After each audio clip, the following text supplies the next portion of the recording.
Hey team, welcome to Inside the Movie Photographer with Jasin Boland. Today, I've got an absolute ripper. The main question I get asked every day is, how do I get into the film industry? So what I've done is I've got my good mate, Nicola, who runs the Film Stills Academy, and we're going to talk you through it. But there's another double extra special thing coming up. We've got a bunch of her students that you're going to meet, and we're going to do five photo folio.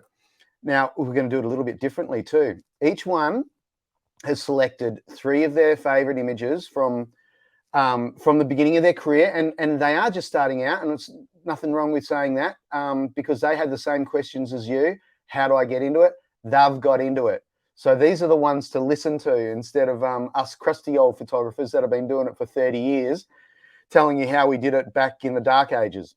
So we've also got, with the photos, because it is 5 photo folio, an image that means a lot to them, and a photographer that has influenced them, and also another image which may be a defining moment, not necessarily from the photographer, but from a film or something like that, that was the light bulb moment for them, that they've gone, you know what, I've got to get into this. I have to be a unit still photographer.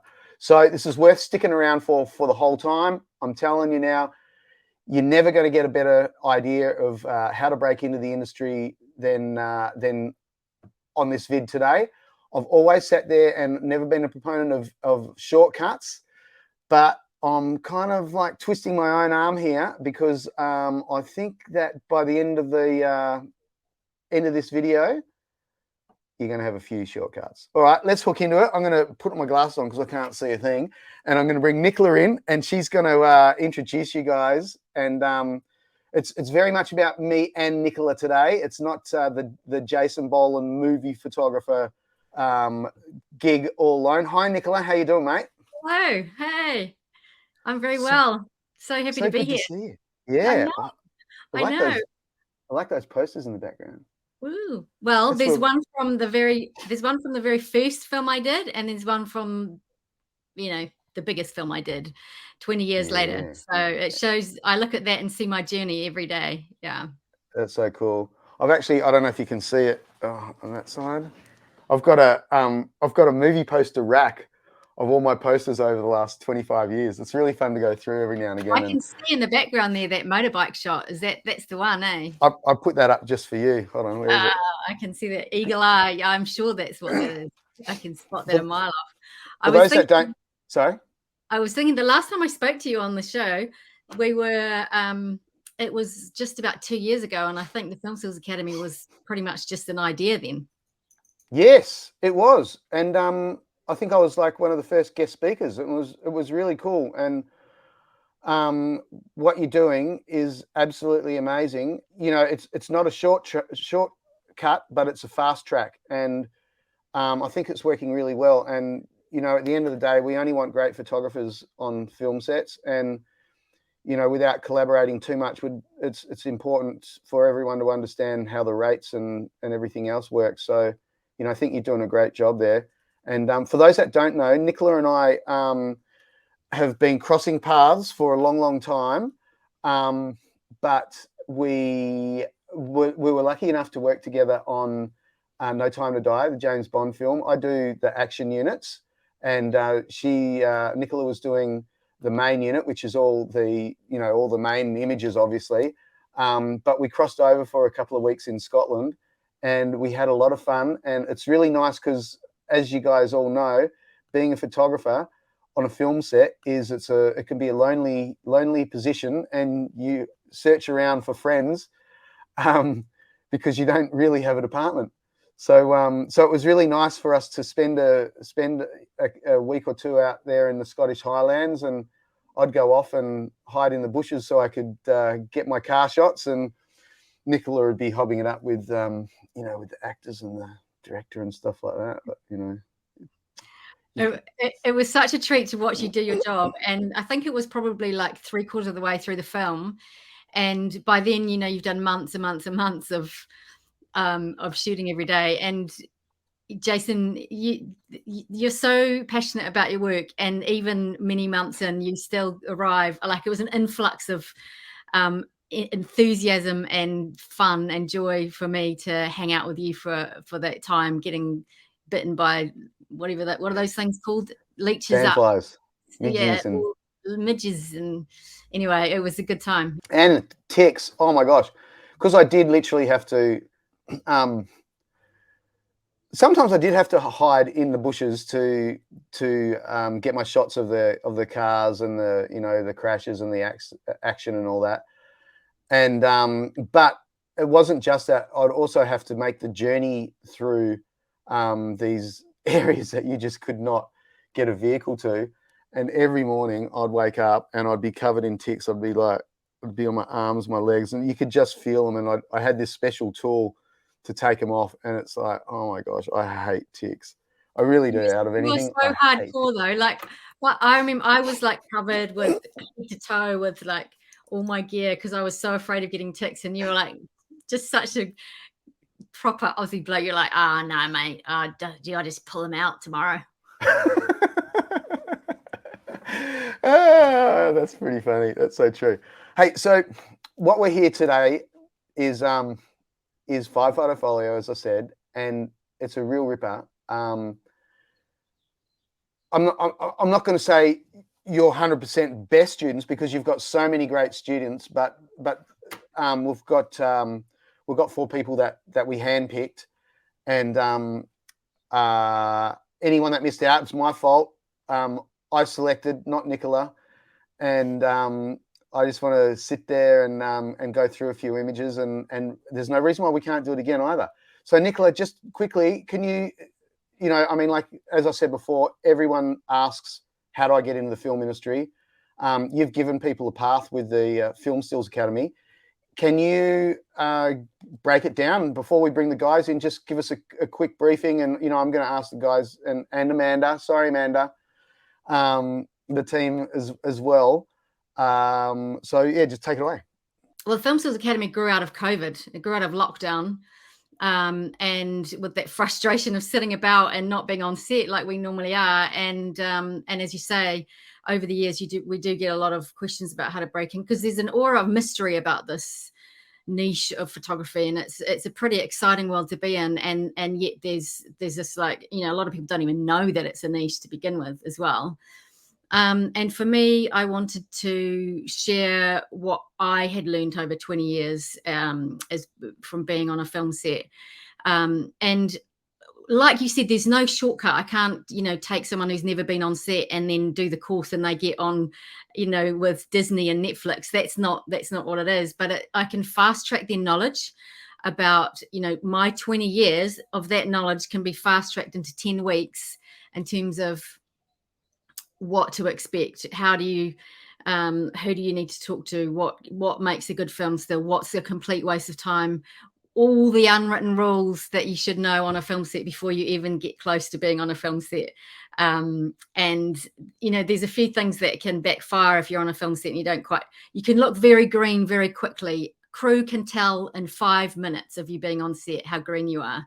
So we're trying to give people that kind of fast track so that when they get on their first film set, or indeed if they're already been on a film set and they want to step up, like Matt Towers, who we're going to see today, he was somewhere down the path, but since he's done that course in the last 2 years, he was on the first course, he's gone pretty like stratospheric. So everyone's at a different stage of their journey, and we nurture people from wherever they are. You just have to know your way around the camera. That's the only prerequisite. I'm not going to teach you about f-stops and shutter speeds, but I'm going to teach you how to use that photographic skill you've got. And if you love cinema and you love the process of filmmaking, we match that together and give you everything you need to know to get underway. And I absolutely love it. I'll tell you what, for me, it's reinvigorated my love for my job. And there are times over the course of my career where I've, had down times, I think, like we all do, and wanted to give up. Thank goodness I didn't. So I help people through those kind of phases as well.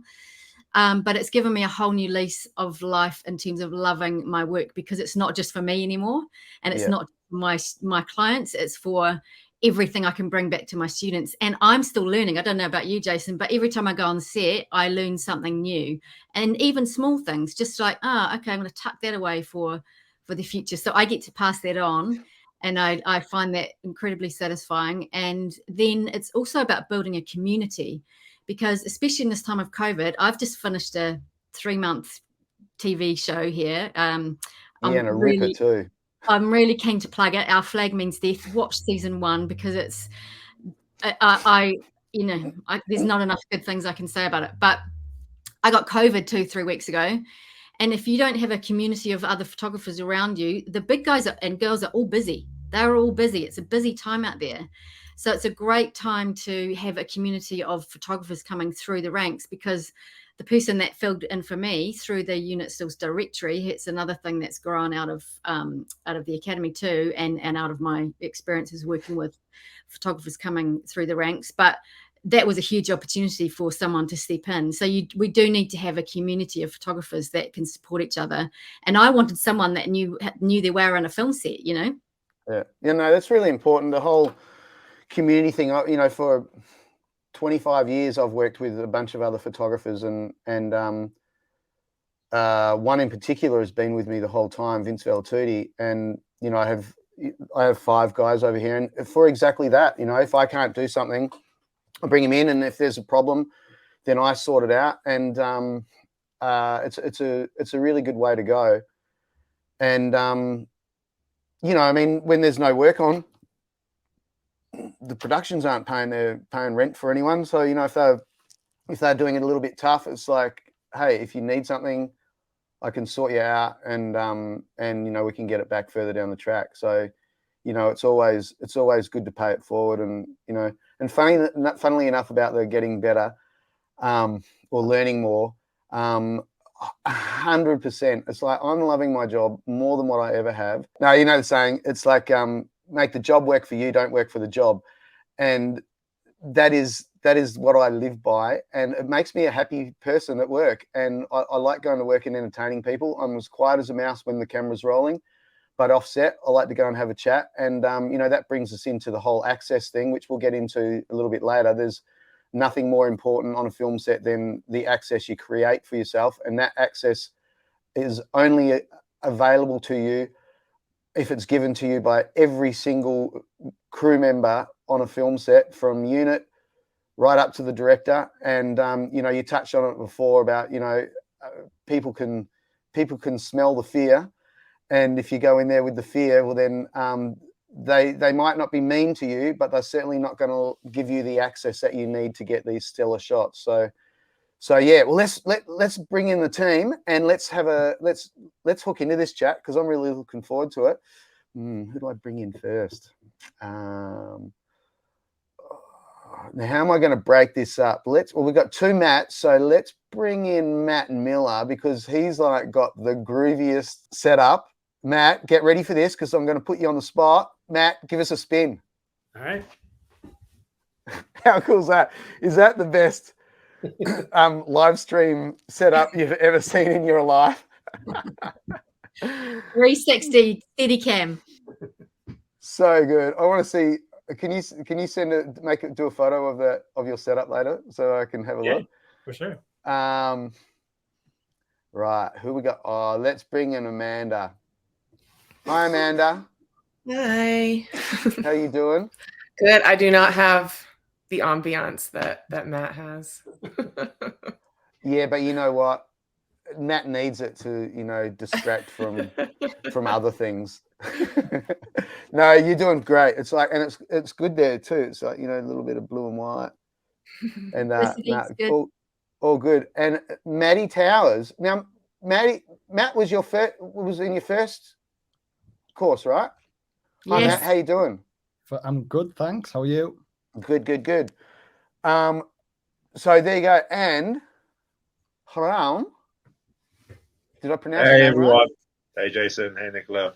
Hey, buddy. Did I pronounce your name right? It's Khuram. Khuram. I said Khuram. Yeah. Khuram. Yeah. Okay, that's good. I'm so sorry about that. No. That's fine. But it is a beautiful name. And Thank you, where's sir. your background? My parents are from Pakistan, and I was brought up in sunny Birmingham in the West Midlands. Oh, no way. That's awesome. That is very cool. Let's start with you. So, brief introduction on who you are and how you got into it. So my name's Khuram. I am a West Midlands-based photographer and stills photographer. I started off very much just taking photographs in my local area. I studied photography at college. I have a lot of friends who are music video directors, and they saw some of my work on Instagram and social media. And I'm like, hey, do you want to come down and just take some photographs on our music video? We need some like BTS stuff. And then just built from there. They would then work on short films, help them out on that, building that portfolio, and then just kind of thinking to myself, what is the person that does this on an actual film set? Like, who is this person? Looked it up and it said unit stills photographer, and then just kind of did my research there and came across Nicola, because I started following I followed yourself and then Nicola and loads of people on Instagram, because that is the kind of way of just seeing work. And then fell into the amazing film stills course. And then it was interesting because as I'd been doing photography for a few years, and I'd built up enough music videos and short films. As I'd started the film course, I'd been offered some work on a TV show. So as I'm doing the film course, I'm on set. So it's like I'd be on set and then do the film course at night. And I was learning so much. Yeah, it was crazy, because it would just be like learning it on the go and on the fly. And I remember, Khuram, I remember that you were also like borrowing gear. You know, you were at the stage at the beginning, you know, you didn't even have your own camera, right? And you were like, what should I buy, or what should I borrow? Or just like, you just made any which way you could find, you just made it happen. Yeah. And that's what's so impressive. Yeah, I mean, Fat Llama, which is I don't know, I think it's international, but I was Fat Llama. I was getting kit from everywhere and then having to drop it all off in London, and every day, lenses and bodies and all kinds of stuff. And then so since I did the film still course, it kind of everything just rocketed. Past year has been pretty insane. 3 BBC shows, bunch of short films, a lot of them being BFI, so British Film Institute short films. I've been on one TV show that's been shooting for 6 months. It's 22 episodes, which is coming out in March next year, which has been great, because it's just been, you know, a couple of days, select days here and there. It's been a roller coaster. I wrap on that show next week. They're literally taking it right to the mark. They're like 22nd of December is their last day, and then that is so cool. And I should add in here now, when we go through the photos, that a lot of you have now got multiple productions under your belt, but they're not released. So there's images that can't be released. So the images we're seeing here today are very much very, very early in your careers. And there's some, you can see the style. Like I've had a good look. I can see your styles coming out, and they're all very, very individual. And I'm not going to say too much because I want to hook into the photos to do it. But I like where it's going. I like where your careers are going, and I might have to put you on my books as well. Amanda, fill me in. What do you reckon? Tell me about you. About me. So I actually started in the film industry as a stand-in and doing background. So I was doing that. I had been laid off from a job and had been doing freelance photography and design. It needed some more income. And so I was like, I'm in Atlanta. There's a lot of filming going on. So I started doing extra work, and which turned into stand-in work, which is interesting because I was, I think, the only stand-in that had no aspirations of being an actor.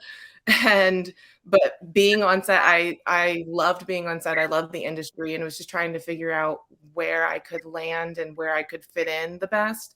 And I wanted to do photography right off the bat, but you know, like you were saying, there's only one stills photographer on set at any given time, and there's not even always one, depending on what kind of show you're working on. So I just didn't know who to talk to or how to get into that.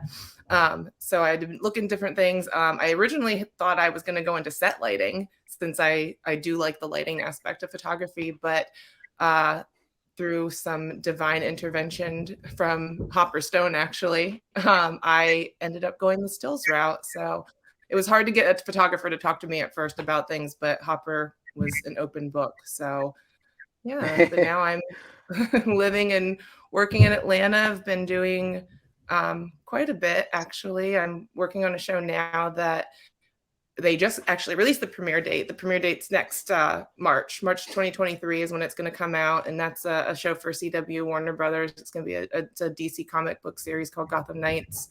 It's based off of Batman. So that's been fun. And I've also done some stuff for Apple TV, and I did a game show, which was very interesting. And yeah, just day playing here and there, some prop stuff. But yeah, that's pretty much me. That is very cool. And yeah, Hopper's a dead set legend. Oh my gosh, he cracks me up every day. We could have almost had Hopper on here, but then it'd be like a 5-hour one. Yeah. The first time I met with Hopper, he met me for coffee, and I think we sat for like 4 hours and just talked and talked and talked. And I probably could have spent another 4 hours.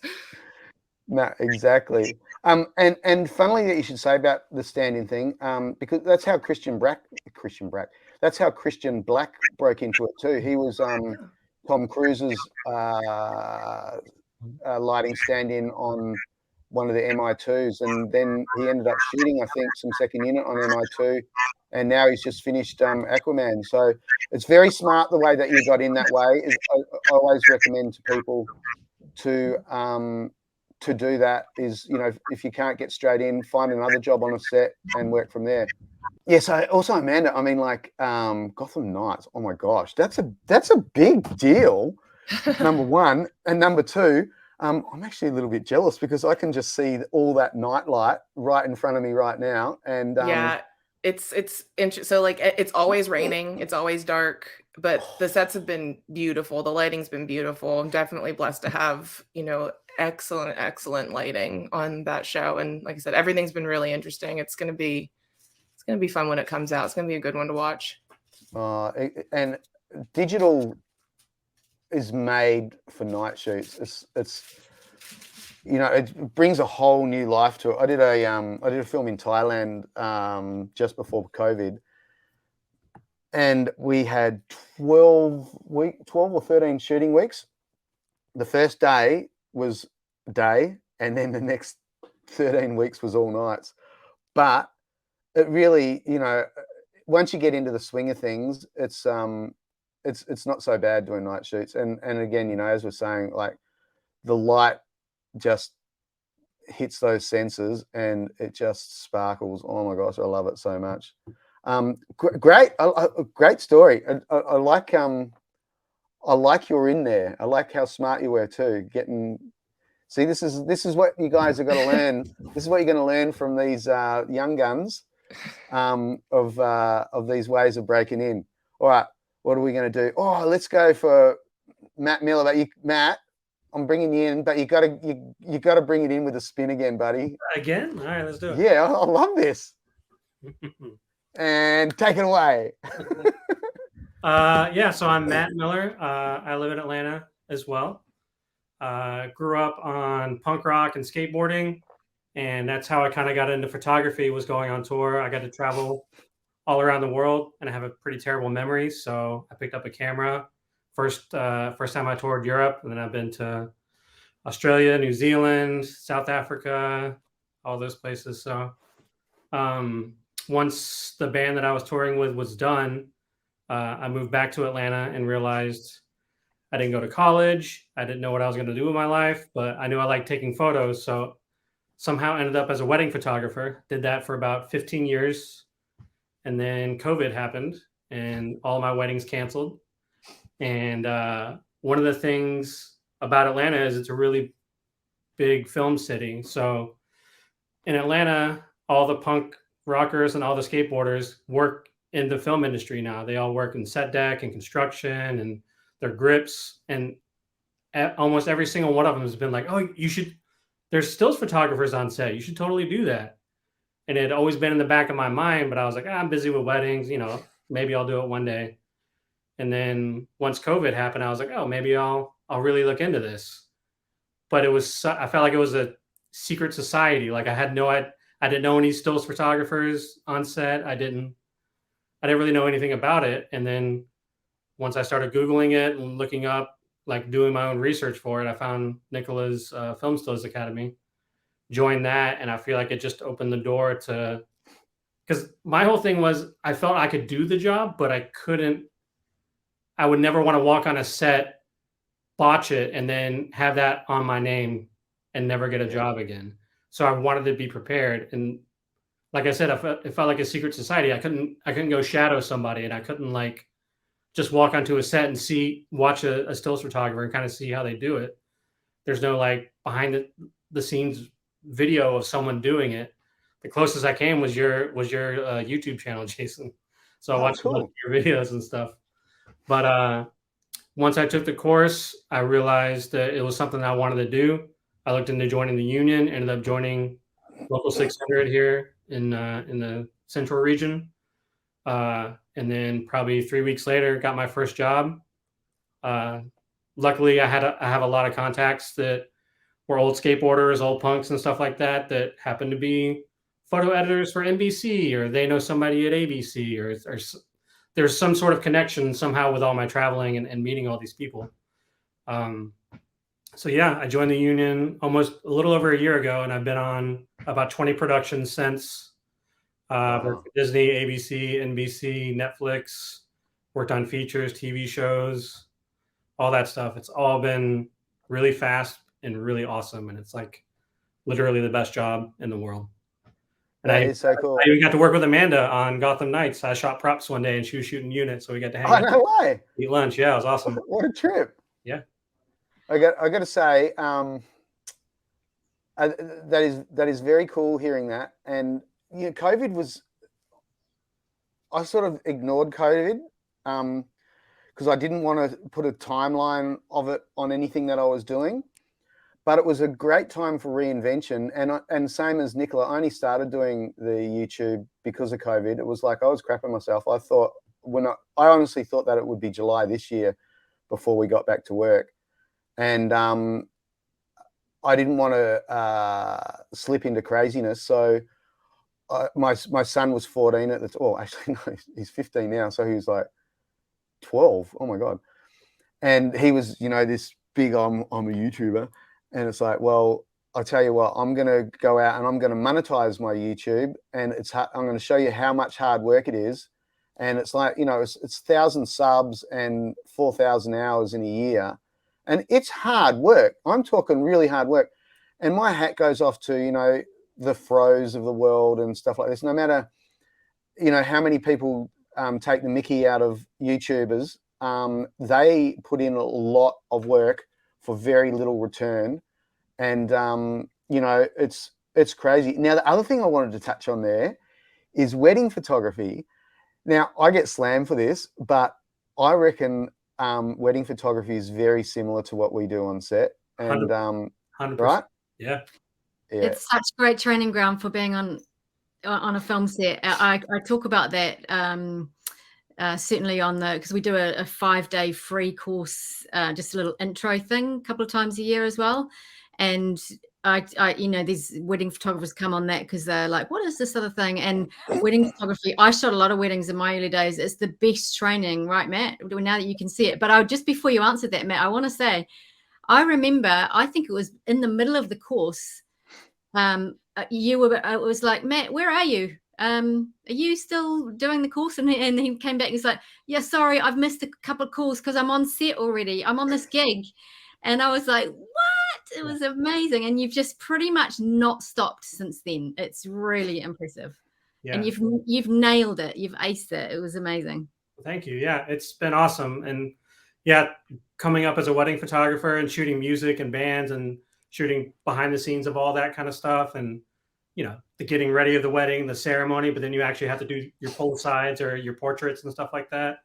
I think as I was taking your course, I was like, oh, I was connecting all the dots. Like, oh, I already know how to do that, but now I know the right way to do it with this job. And there's, you know, a fine line of connecting all those dots and making all that stuff happen. And I felt like that was I had already had my photography training, and then I had to have like the onset training to do it. You know, I've got a lot of respect for the process, and if I'm a distraction, then that's sweet. I'm quite happy to go off and sit at my desk and edit, and you know, you pick your moments on when to be on set. But if someone's having some problems on set and not, you know, they might be taking it personally, do they send you a text or give you a phone call and you help them out and just say, don't worry about it? It's, you know, they're not going to stop production for the still photographer. Of course. Yeah, no, that's a massive part of it for me. And there are, as I mentioned earlier, it's about building that community. So once the course is finished, you don't just sort of get dumped at the end of it. There's an ongoing community that we're involved in that you can always come in and out of, and ask questions. And I love to get messages I always love to know when all my photographers are on different sets and what's going on, and keep me updated. And also, like with you know, with Matt Towers, who's about to speak soon, he did the extra you can buy a package of one-on-one sessions as well, and so we did that together. And through that time, Matt, you'd been on set a bit before, and you know, we were able to really fine-tune your shooting and how you were approaching your time on set through those one-on-ones. So there's ways where you can have that more personalized kind of feedback too. But absolutely, you know, ongoing support and problem solving together is a huge part of what I feel really passionate about, because I didn't feel like I had that, and I know what it's like to not have it through my own fault, because I didn't reach out early enough to other photographers like I should have, because I felt, you know, I want, you know, inadequate and all of that sort of stuff. But that community aspect and that support's a massive part of it for me. I mean, success only comes from failure. I mean, I bang on about that all the time. And, you know, I got kicked out of photography school on the first day. And then 3 weeks later, I won the Australian Cadet Photographer of the Year award. So it was like, yeah, whatever. And then the first production I did was a television show, and I shot one photograph of the cast, and the rest was all behind the scenes. And that's what, I don't know if any of you guys have had my scorn, but when people call it BTS, it does my freaking head in, because it is not, our job is not BTS. That's the guy with the video. That's the EPK guys. But that's what I did. And I had a meeting with the publicist like 3 days later, and, you know, all this stuff. And because I was a newspaper photographer, and so I just covered it like, you know, I was on assignment, which is actually what I still do now, but I cover it properly. And then he's like flicking through the stuff, and he's not saying anything. I'm like, oh, cool, what's going on? And he gets to the end, and he goes, yeah, there's only one shot I can use here. I'm like, what do you mean? It's like, you've just photographed crew the whole time, and you know, they're pretty photographs, but there's nothing that I can use except for this one shot. And I'm like, oh.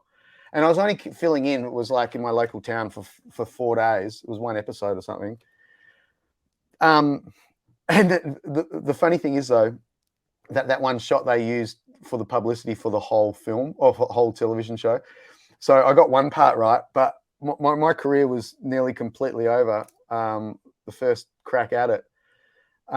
So it's good. Failure is good, because you learn from it, and you succeed from that. So, you know, I'm sure you guys have had some little mini failures on set, and you've learned from it, and that's all anyone can expect. What Nicola's doing is she's streamlining what's happening on a film set and helping those crew members get about their work by having someone that knows what they're doing from the very first day they get on a film set. And I think that's very cool. You're only going to make it if you're great anyway. You know, you deserve to be there. So I'm like, it's very, very cool. I love it. And right, let's hook into Matty Towers, the very first. Whoa, come on, Matt. Yeah. Bring it on. Hi, Tell me your story. I'm from Middlesbrough in the UK, northeast. I actually did I was a project manager in construction for like 10 years before this, and I'd always had like an interest in photography. And then I moved to New Zealand. I was in Wellington for a year, and then I was also in Sydney. So I was doing things like the Sydney Metro of like construction, random stuff. And then I was in Sydney and I saw a film set. This must have been like 2018. And I was super interested, always been interested in photography. So I was researching sort of, I don't know, photography roles within the industry. And I came across Mark Rogers, I think it was. And I ended up having a phone call with him. And I just got his email, asked for his number, rang him. He told me, he was like the first person who told me about it. So I was super interested. So I was like, right, I want to make this kind of a career. So I moved, and I was so lucky that I was able to do this. And I moved back to London. I was like, I can be home. And I was like, right, let's make a go of this. I was emailing everybody. And then I seen a producer's number on IMDb Pro. And I just randomly give her a message being like, I'm a stills, I want to get into stills photography. And she messaged me back straight away and was like, yeah, come in for a meeting. So I came in for it, and it's actually someone who's done the stills course. So I think the reason she gave me the first like go for it is because her son was a stills photographer who was also trying to get into the industry. So she was like, yeah, you can have one day on set at like a massive reduced rate, but it was for an ITV show. And she gave me one day, and I was absolutely awful. I got kicked off set the first scene because it was a steady cam shot. And I didn't know what the hell I was doing because there was no stuff available. Your YouTube videos weren't on now. I think, Nick, I think like Rob Youngson had a website, and there was a bit of information on that. Steadicam shot, and I was too close to eyeline. I was too close. And she was like, said to the AD, get offset. So like I got offset. Didn't have any. I had like maybe one or two photos, but they never got used, and it wasn't really a stills day. And then I did like a year of free work, which again, like so fortunate that I could be able to do that. Like took a year off work and was like, I want to get into this. So I did BFI shorts. I did like student films for like a year. And the whole time I was sending like 1,000 emails a day. And I was just like emails. And then it paid dividends really. And then over the span of like maybe 2 years, the people who I was emailing got back to me finally after kind of grinding them down for so long and updating my portfolio. And I would always send them like an image of a short film or a production that I was on. And then came across this film stills course after I'd been doing this. And then it kind of just took off quite a lot. It was during lockdown. The first course, Nicola, yeah? Was it lockdown? Yeah, you were on the first intake, yeah. Yeah, and then it just like everything paid dividends. The emails started to pay off, and people started to trust you a bit more. I was doing dailies where I was jumping on set for 1 or 2 days, and then that kind of just spiraled. And now it's kind of I've had quite a lot of like being the main unit photographer on a few series, streamers, and kind of bigger shows, I would say. Quite a lot of like you're being quite modest there. You've been working with like Amazon and Netflix and all the big ones for the most of the year, eh? Yeah, so like a few 3 shows at once or something. Yeah, so I've got like I'm doing 2 Netflix shows at the moment, Paramount Plus show. But again, like with UK TV, it's very maybe for like 4 blocks, you get maybe 30, 40 days for the block. So you're able to like kind of manage them in between. And luckily all the days have paid off where I've been able to like kind of go in and out of 4 shows. And then yeah, potentially a feature next year. Hopefully, fingers crossed. So it's went a bit mad.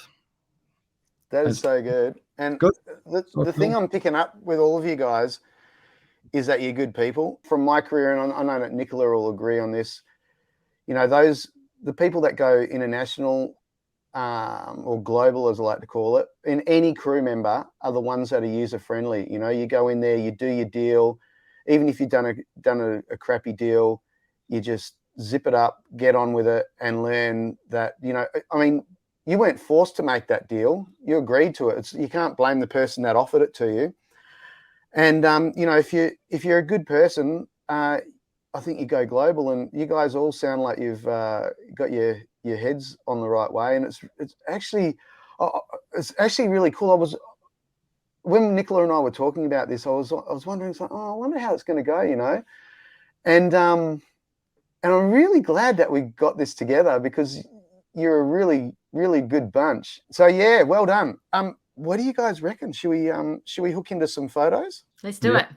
All right. Well, let's go. What are we going to do? We're going to go Matt first, right, Nicola? Okay. Okay. So Maddie Towers, let's bring you in.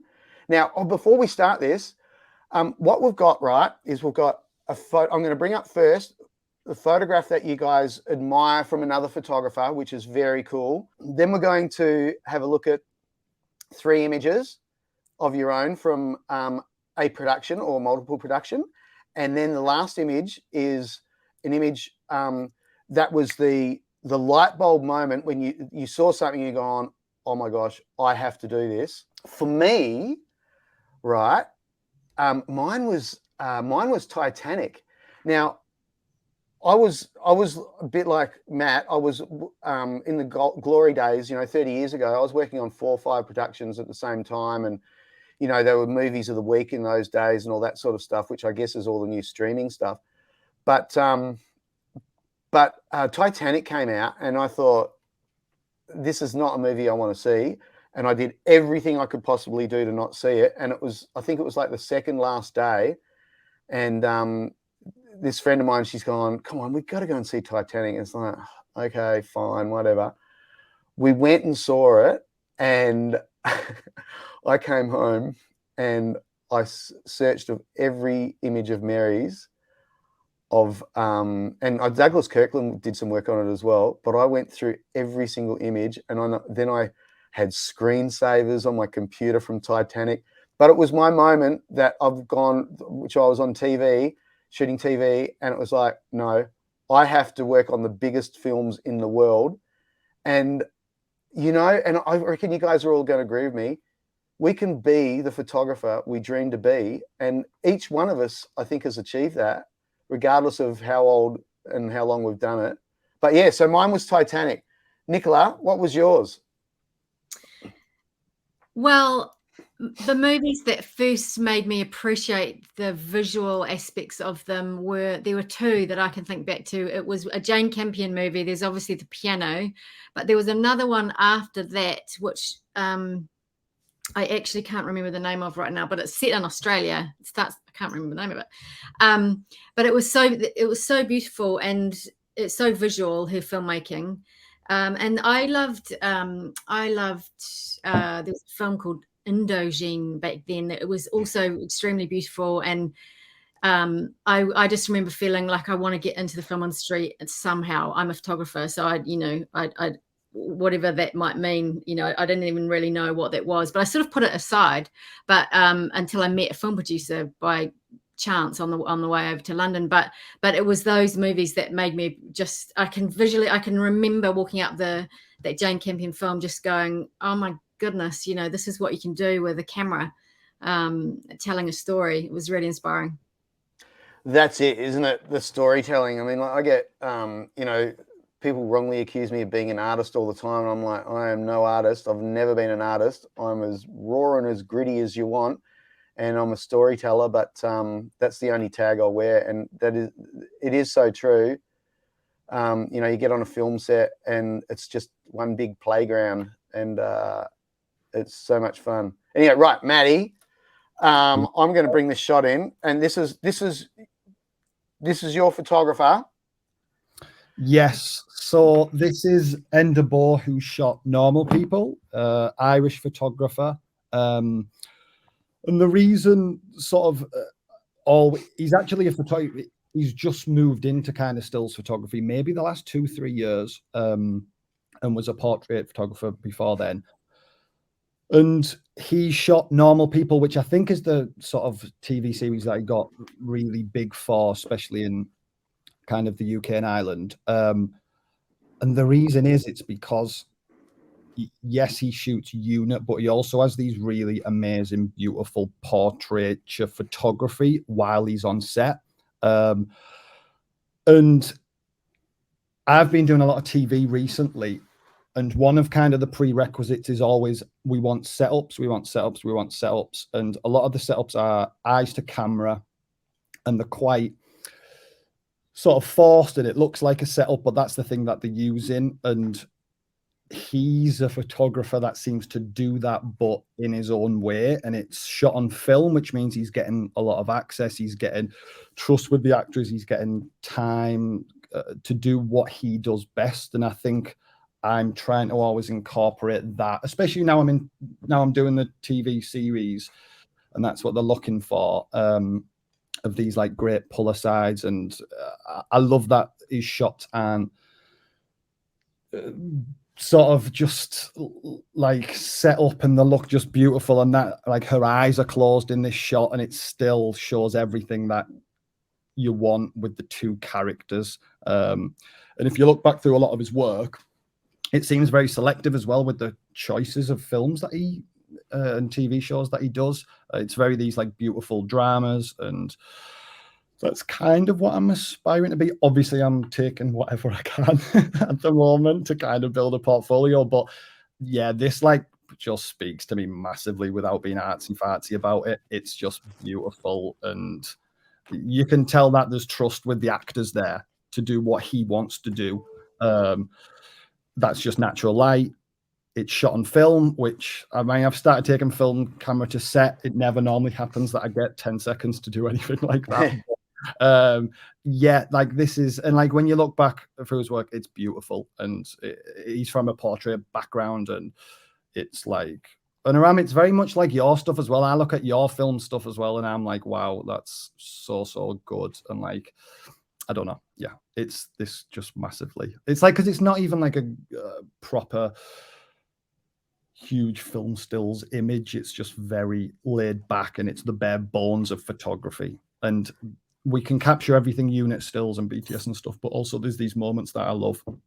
And I think that's the photographer's vision, and it's always amazing. I know you always say like capturing the director's vision. That's what we're always going for. And then it's also lovely to have like an image for you. And I feel like this is an image for him, not the production, not the publicist. It's like his image that will definitely be used going forward. And that's kind of, I love that. Like, and TV is very much like, that's what it's drilling into, especially in the UK now. That's what they're trying to get us to do. A lot of setup portraits, and like, so at the moment, this is my vibe.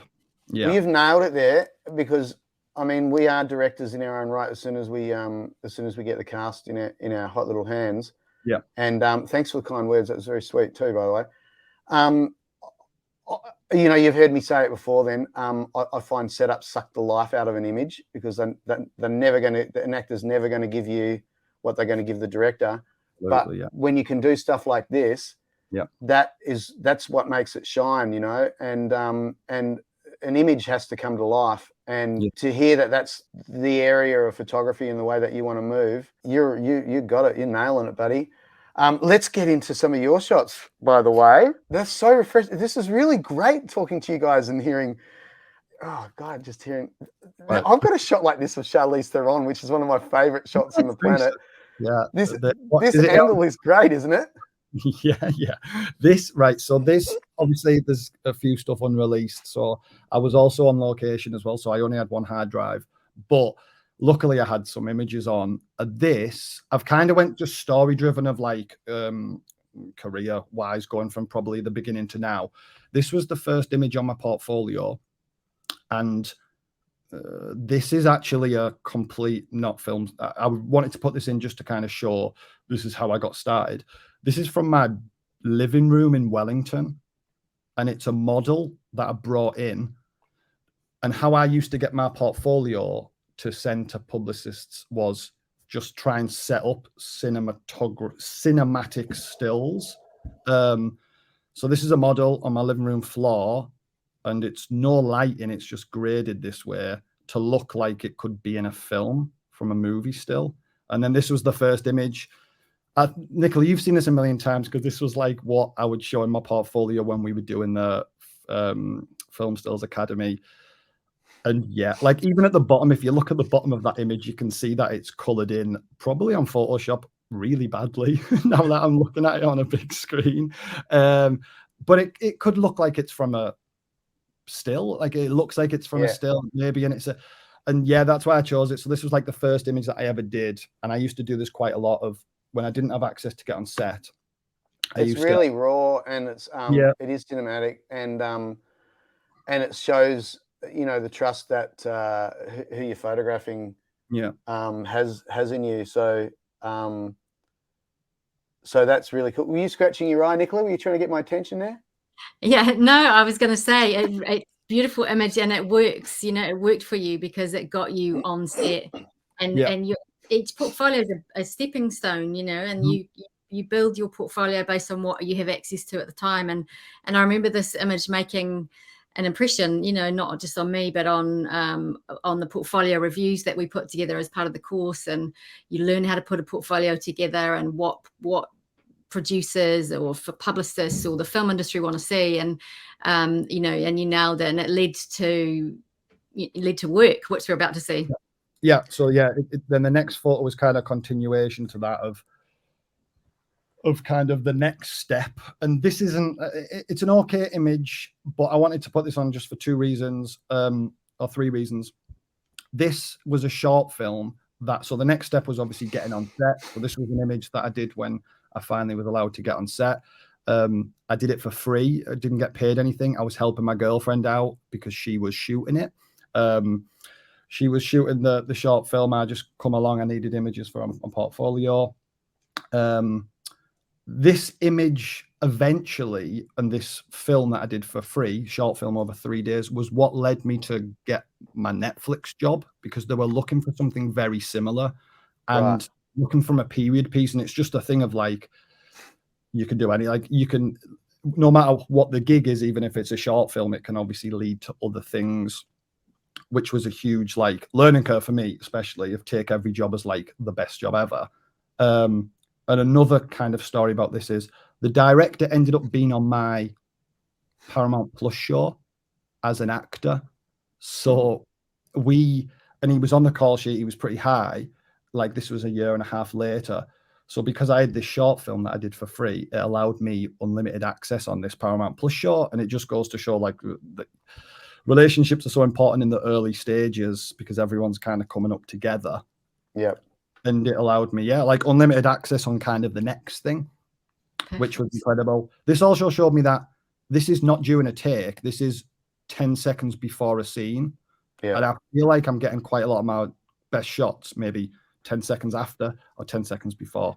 And I've carried that on quite a lot of like always being ready to shoot. Well, that's I call that the killer loop, right? The moment before nuclear detonation. Yeah. It's that split moment before action and right on cut is when there's no mouths moving, so it's not wrecking your shot. It's when they are the most into their character at those 2 points, I reckon. So you're doing everything right, buddy. Thank you. The light's beautiful as well, and it's just seen really beautifully. Shout out my girlfriend. And I don't mean that in a condescending way at all, because it's not meant to be. I mean, you're all great photographers in your own right now. I think more than anything, what you guys are saying is reassuring me that I'm on the right path still. You know, it's interesting that, you know, there can be 2 generations between us all in photography. Nothing changes. You know, the guys before me were doing it the same as what I'm doing it, and it doesn't seem to change. It seems to be the ones, the cream floats to the top, which is absolutely brilliant. I love this shot. Thank you. And then this is kind of where this was shot a year ago, but this is kind of where I'm at now, I suppose, of like this was only released maybe 2 months ago, and this was like kind of the first proper actor, proper production that I was lucky enough to be on. It's Peter Capaldi and the Devil's Hour for it was like an original Amazon Prime show. It was like the first big actor I was working with where we knew we needed something to show his character, and I think he nails it perfectly. I got probably 10 seconds. I didn't really ask the AD for anything. It was 2 cameras either side, and I think a crane shot, and time was running out. They were going to turn around to go on the 2 other actors this side, and I just jumped in and was like, please, can you give me that look? And he just gave me the stare, because if you actually look at it, his costume could be if I asked hair and makeup, probably that collar would come up and that white t-shirt underneath wouldn't be there. But I thought, I'm not going to get time here, and I hadn't really met the AD yet, so I just jumped in, asked him for 10 seconds, and then it ended up being the main, I think it was the main photograph to kind of lead the show, which was amazing. So it was kind of full circle. It was the first time I'd seen how an image that you take on set can lead to the press release and lead to the show gaining traction. Yeah, so that one image that tells a story for an entire series or film. And I like imperfections in images. I don't like the whole perfection thing. So I think you nailed it there. And you just want to hit on something that you were saying there too. For any of the ones out there watching that wanted to break into what we're doing, is so key. It's like I don't shoot rehearsals very often, but I'll watch them and I'll pick out those key moments that I want to shoot. And then if there's something like this, which for some reason that you just weren't able to stuff a camera in front, that you have it in your head that this is the shot. You don't sit there and, move your head this way, up there, down, blah, blah. You pick one thing and you nail it like you nail this. 2 things here is well, 3 things actually. You're thinking right. Number 2 is the actor can see that, you're taking very minimal time. And number 3, which is the most important thing, you got a first AD that's watching you take 5 to 10 seconds and you're out of there and you're not taking up their time. You're all bringing up such important information for everyone that's watching. And what do you think, Nicola? Yeah, absolutely.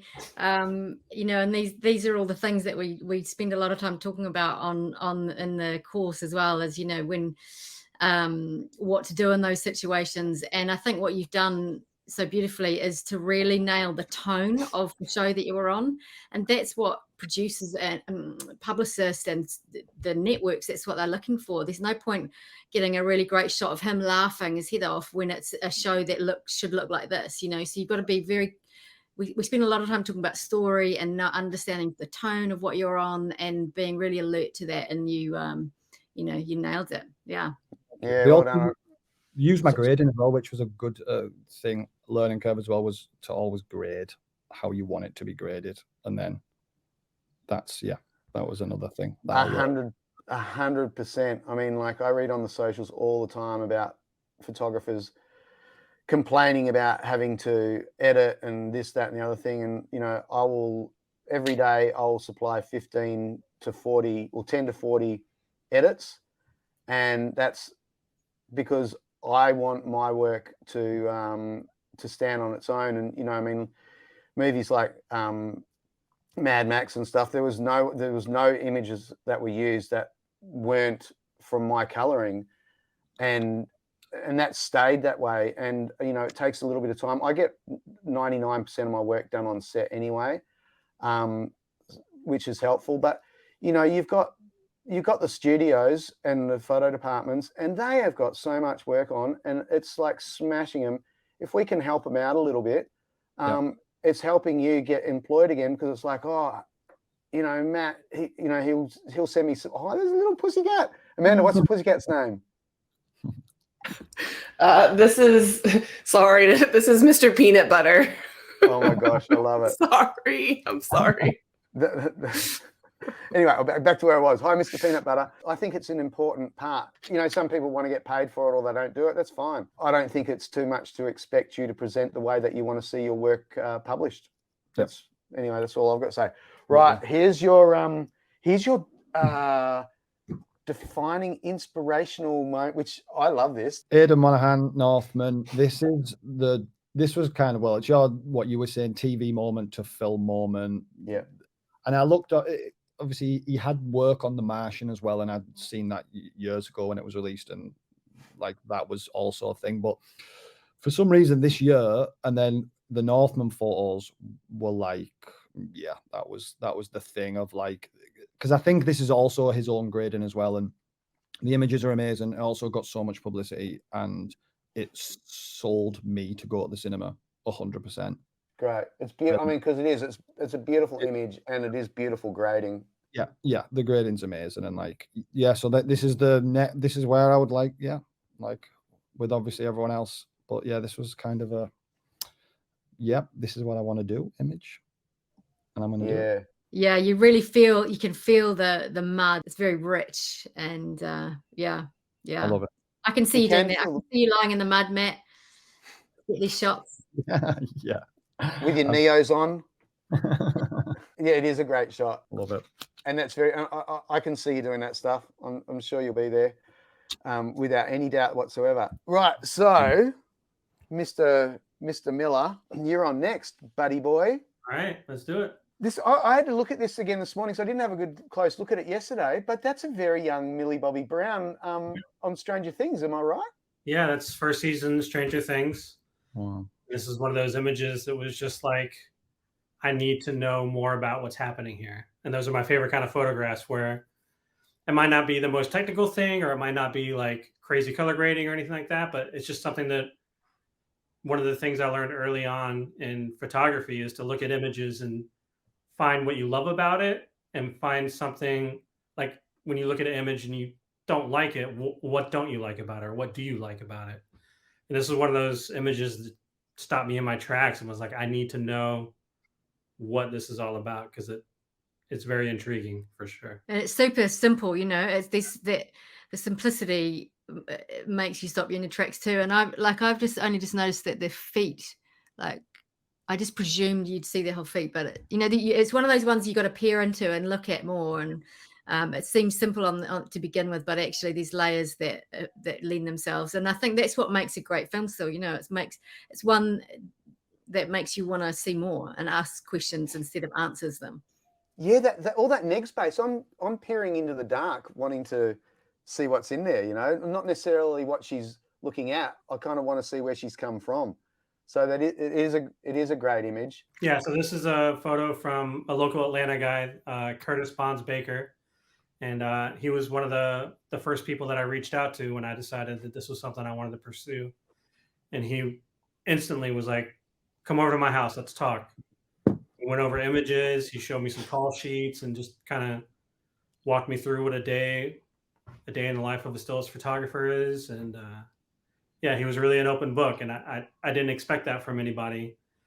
I just thought that this was a kind of industry where it's kind of closely guarded, and everyone was competition, and no one wanted to open up. But he was super helpful, and yeah, he's got some cool work. It is closely guarded by many, and there's a few that are an open book. And if you can find those few that are an open book, it's very valuable. The open books don't give you the shortcuts. Frank Massey puts together a unit stills meetup once every few months, and we just had one recently, and I think it was 25 or 26 people there. Yeah, I saw that on Facey. And I go through our war stories and talking work, and it's really cool. We're really lucky out here for sure. He would have had it in his garage, but he wouldn't have been able to fit everyone in because of all the cars. All the cars and motorcycles, yeah. Yeah, I know, right? Right. Now, I love this shot. You've got it's so cool. All of you guys have got such a distinct style. And there's something about, there's always something about a shot in a car like this. And that, because they're tricky to do. Absolutely. But this one, you've absolutely nailed it. Thank you. Right down to the depth. So take it away. Yeah, this was on a show called The Winchesters, which is a spinoff of Supernatural.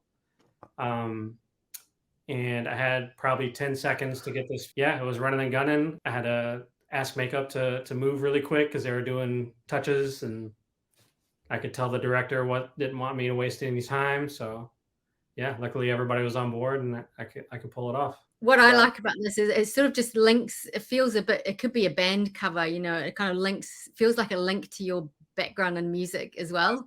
Yeah, absolutely. Yeah, it does look like a bit of a band shot. Yeah. Yeah. But it's a better unit still shot, just so you know, man. No, it is. It's beautiful in absolutely every way. This is great too. Thank you. Yeah, this is the same show. This was all. This is the first time I traveled for work. This was all in New Orleans. So I was out there for about 3.5 weeks, and this was I can't think of the name of the True Detective. Oh, I love that. The first season of True Detective, in the end of it, where they're like underground, following the spaghetti monster guy.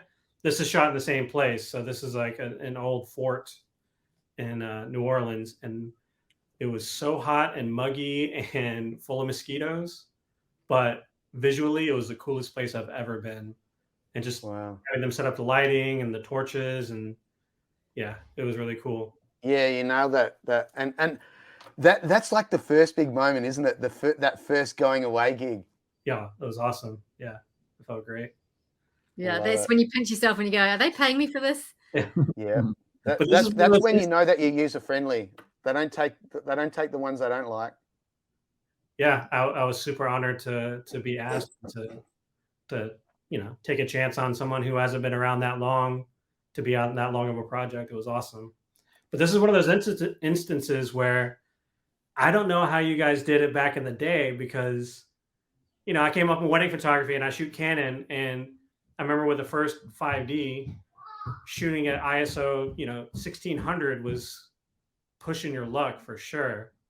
And I feel like a lot of these, like you're talking about how epic everything looks on these night shots, but some of it's lit so dimly.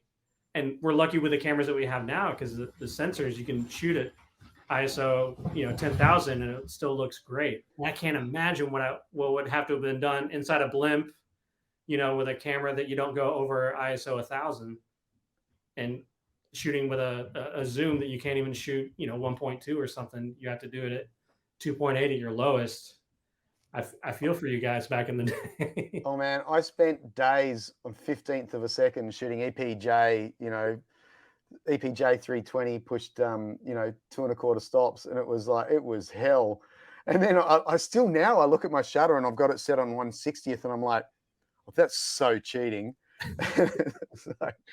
Yeah, you learn how to stand real still and hold your breath and brace with this big black blimp. But it, as digital technologies come on, the sets have gotten darker and darker and darker. So it's in many ways the same. Like, we're always operating at the edges of what our cameras can actually, deal with. And as it's now normal to shoot at 16,000 ISO sometimes. It's kind of crazy, but we always seem to be chasing the light, eh? Yeah, I know, right? And when we get to the end of this, I've actually got like 4 or 5 questions that I want to ask you guys one at a time, like brief kind of like boom, boom, booms. So that'll be really fun. So we'll hook into that. This makes me a bit speechless, because it's such a solid emotional image of absolute defiance, and on the other side of the fence, the absolute contempt. This is a great image, man. Well done. Thank you. This was shot on the set of Wonder Years. They rebooted it last year, and just being able to shoot a period piece, being able to shoot something that was taking place in the 60s in the South and Alabama, from the perspective of a Black family.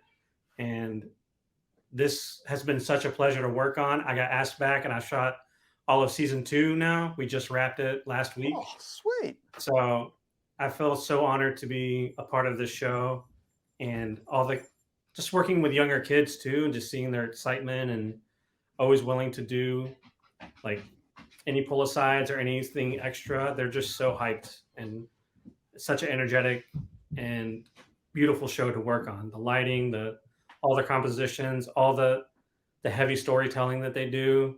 I feel really honored to be a part of it, for sure. social media, I think, has changed a lot of things for the still photographer. You know, there's not nearly as much pushback as what we used to get, right, Nicola? Yeah, I mean, I think especially working with young people, I love working with young people, young actors who are so keen and excited and, you know, wow, what, you know, want to know about the photos and what they're for. And of course, they are all over, they know the value of a great picture innately, having grown up in social media too. So yeah, that you're right, Jason. It's given what we do a whole new reason for being in a way. Yeah, I just love being on set, as you guys can probably figure out. And, you know, one of the first things I do when I meet an actor is, you know, I introduce myself and I'll say, you know, look, I'm totally user friendly, but if I distract you in any way, just give me a look and I'm out of there. I totally get it.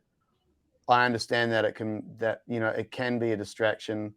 And, you know, and that helps too, you know, because like that actor then, you know, and I'll sit there and say, you know, when I need to be there, I'll be there. 9/10 of it for us, I think, is knowing when to walk away, because you don't have to cover everything. If it's not a shot that's going to make it, then why waste everyone's time by being in the way? Right. Yeah.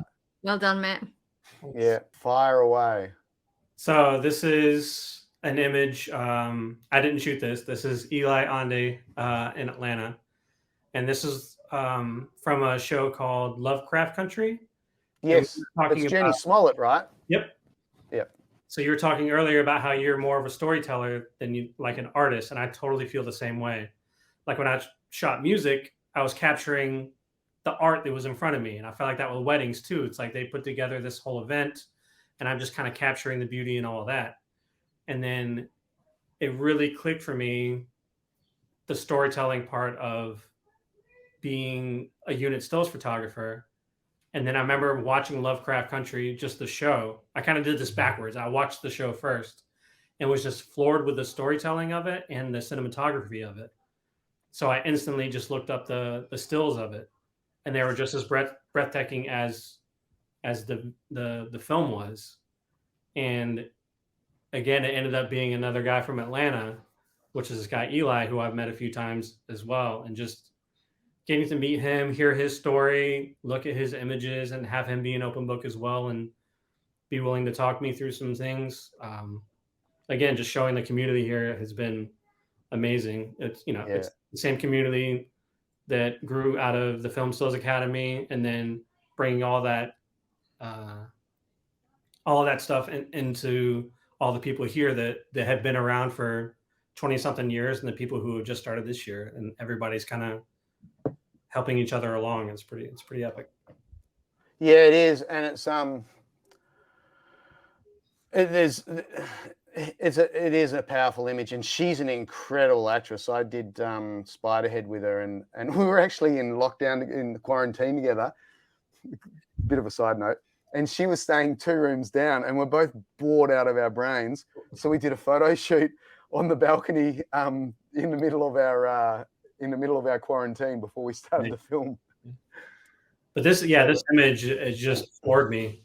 All of the images that he shot on Lovecraft were just so intense and so beautiful, and so just, you know, it made me feel all the feels, I guess. Like, it's just, and that's where I want my imagery to be. That's what I strive to go for. And these are all kind of in the back of my head while I'm on set. Like, yeah, absolutely. I think you're getting there already. Yeah.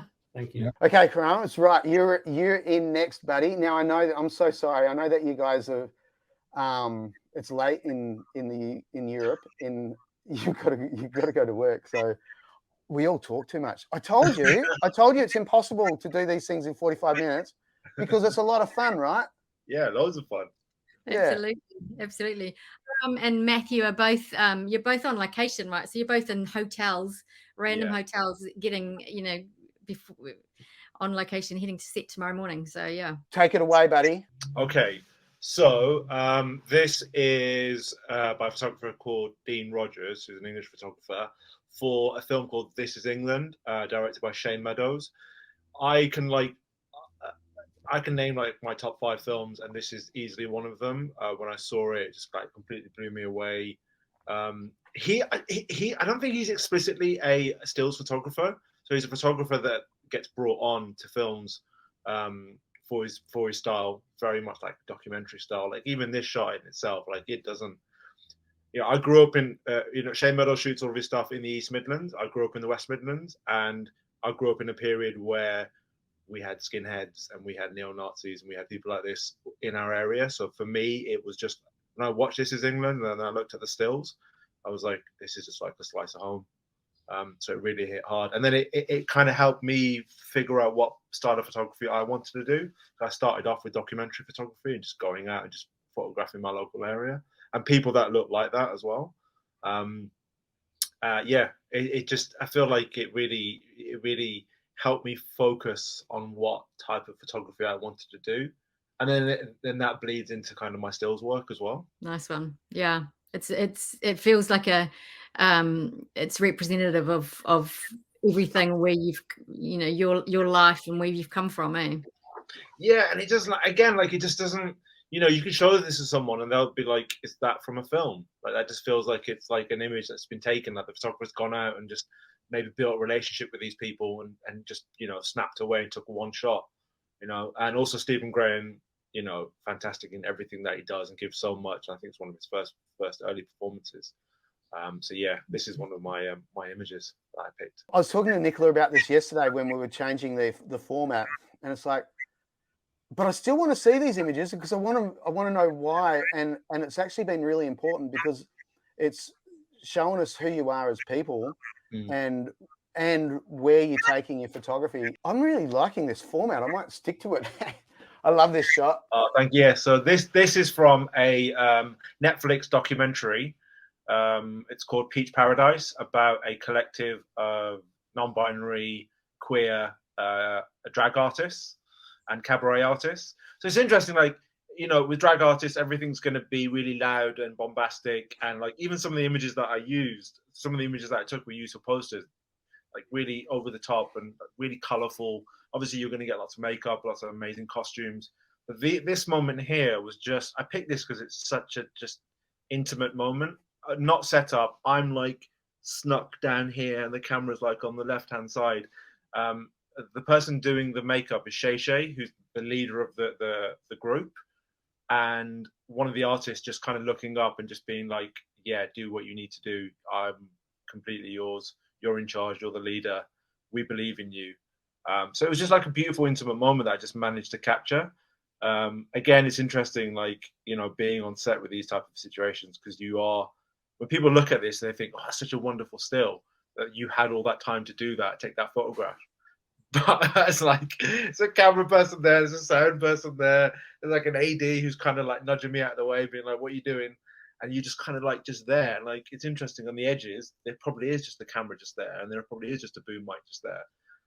But people look at it and think, wow, did you set this up? And I was like, no, I was like, I'm quite tall as well. I'm like 6'2", 6'3". So like, I'm having to hunch down underneath the camera to get this shot. And not being in any reflections for them as well, Yeah. I mean, that's a skill on its own. Exactly what you're saying, about it being loud and big and bold. And this is a very, very soft moment.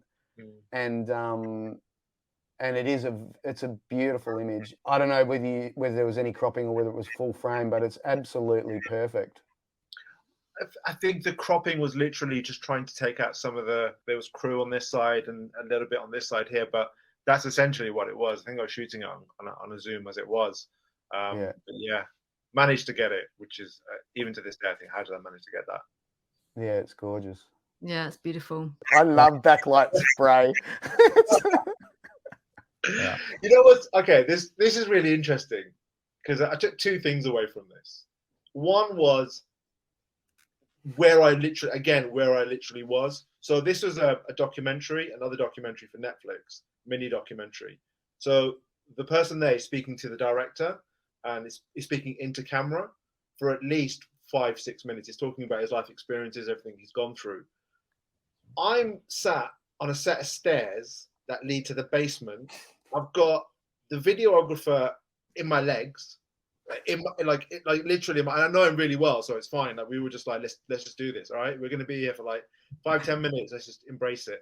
Got the sound guy, who then I had to throw his leg over mine. I was like, look, I can't get this shot. Like, put your leg over mine. I'll put my leg here.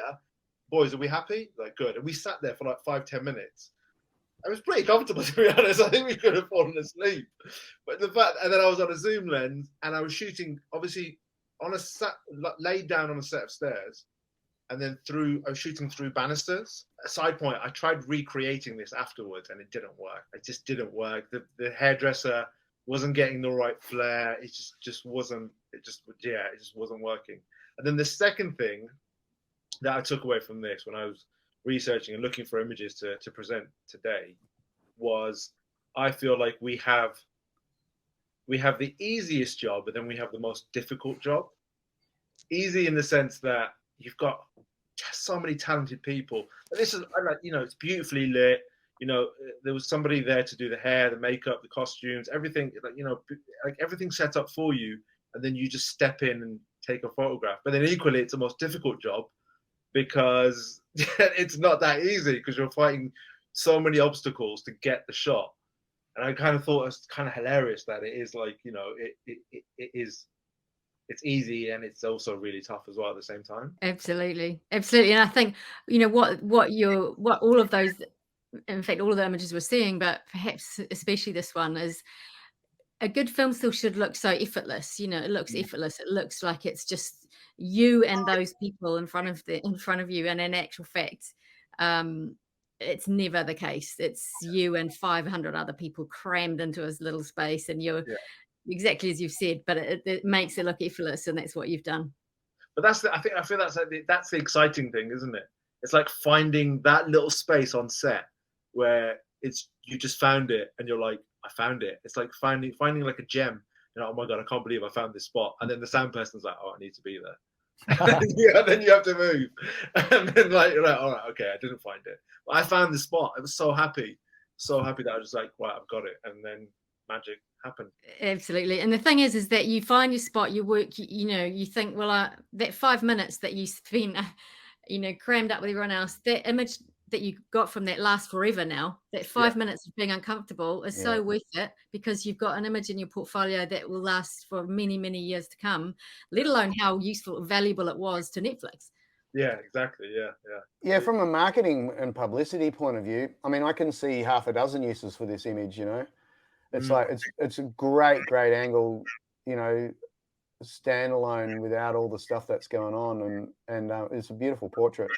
You got the crosshair, you got a little bit of backlight just pinging off that, and it's like, oh, sweet. Here you go. I love this. This says a lot, and I want to hear the story to it.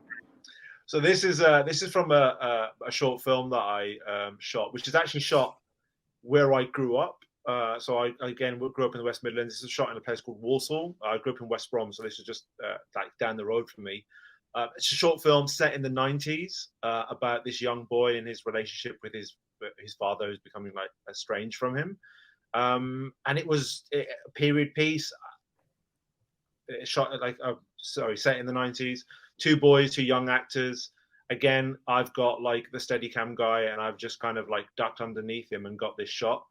I love this because it resonates with me, because I grew up in the 90s. I had a jacket like that with the fleece around it.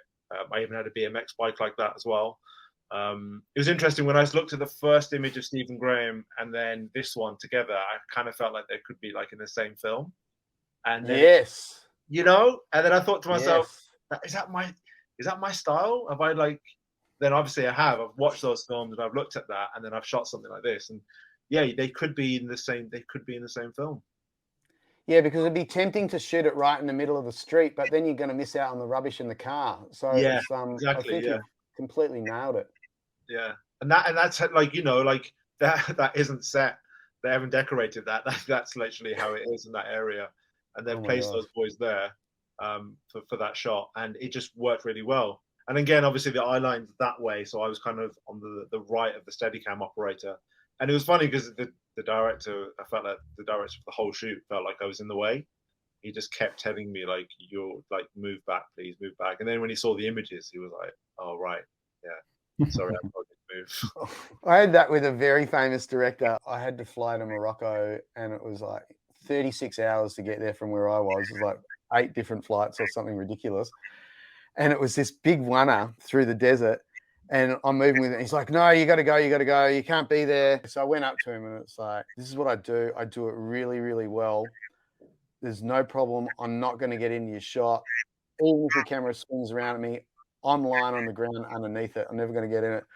And so we do it. And I'm so jet lagged. I was this close to getting in shot, but I nailed it. But he did let me get away with it from that point on. But sometimes you do. You have to stick up for yourself in a polite way and just go, I understand if you don't want me to be there, but it's so refreshing speaking to all of you about how you approach it. I've said it, a few times, and it really is. It's really, really cool. And let's have a look at this. This is what I want to see as well. I'm loving this part of it. Romeo and Juliet. Oh man, I mean, I feel like all of my images are just like not so much like stills that then have inspired me to work on stills, but stills that have like either helped my photography style or just made me fall in love with film. Baz Luhrmann's Romeo and Juliet, first film I went to see in the cinema. I was 13 when it came out. My sisters took me. I still remember it to this day. We went swimming in the morning. I had a tuna sandwich in the day.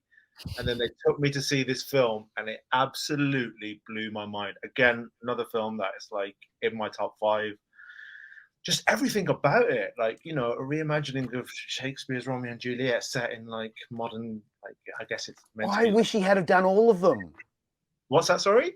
I wish he had have done all of them. Yeah. Like more and more. I mean, I'm with you. This is so good, and it's So good. And exactly what you're saying about this is indicative of your style, because you do like that little bit of the gangster element. But something that's interesting about this shot, which I don't know whether you guys would know, but this would never get published now. None of the studios will use a gun pointed at the photographer or pointed at someone. Ah, interesting. Yeah, it's a whole new, well, not a whole new thing. It's been around for a while, but yeah, this image is very historical for not only the reasons that you've said, but also because you wouldn't see this anymore. So everything would be pointed away. It'd be pointed crossed, but it wouldn't be pointed at the photographer. That's interesting. Why is that? I mean, on occasions there is, singles, but I don't know whether they'd make whether they'd let this one slip by, but yeah, in general, it's just a no. So that's fascinating. That's interesting. I mean, for me, it made me just fall in love with film. I mean, I'm sure we've all seen it. It's just loud, bombastic, everything about it. Performances are great. Even something like the costumes that they're wearing was designed by Dolce & Gabbana. Like, it's just everything about it is just fantastic. It's so Baz Luhrmann. And I had a Blockbusters down the road from me. I remember after that, I would be in there all the time, buying all the films, like renting all the films, and just absolutely consuming everything that I could when it came to film, which then has led me on to working on film sets. It's so cool. Those Blockbuster days are fun to think back on, because that's when we were looking at lots of stills as well, like on the. I remember, you'd go and look at, and the stills would help you choose your movie. Yeah, 100%. Yeah, true. Right? Yeah. On the DVD covers, you'd look at the back, you'd look at that, and those images helped you choose which movie you're going to watch. Completely. That's what I love about the streamers, especially with Netflix. It's like, you'll work on one of those, and there'll be a poster up, and one sheet, whatever. I don't know what we call them on TV. But be like, oh, no, that doesn't really appeal to me. And then the next day, there'll be a different image. And it'll be like, oh, I want to see that movie. Hold on. Yesterday, I didn't want to see it. And so apparently that's what they do, is like they change the whole algorithm, and they change the images to pique that interest so that you want to watch it, which is cool. That's interesting. Well, thanks, buddy. Amanda, I've been waiting to talk to you. And I'm so sorry that we left you till last waiting, and it wasn't by design. I wish I had more to share with you, but I can't share any of it. Yeah, no, we understand. Yeah, I know. Yeah, it's I get it. One of those things. While Jason's getting that up, it's one of those things is when you're starting out, you know, it's that frustrating void between having been on something amazing and not being able to show anything. Yeah.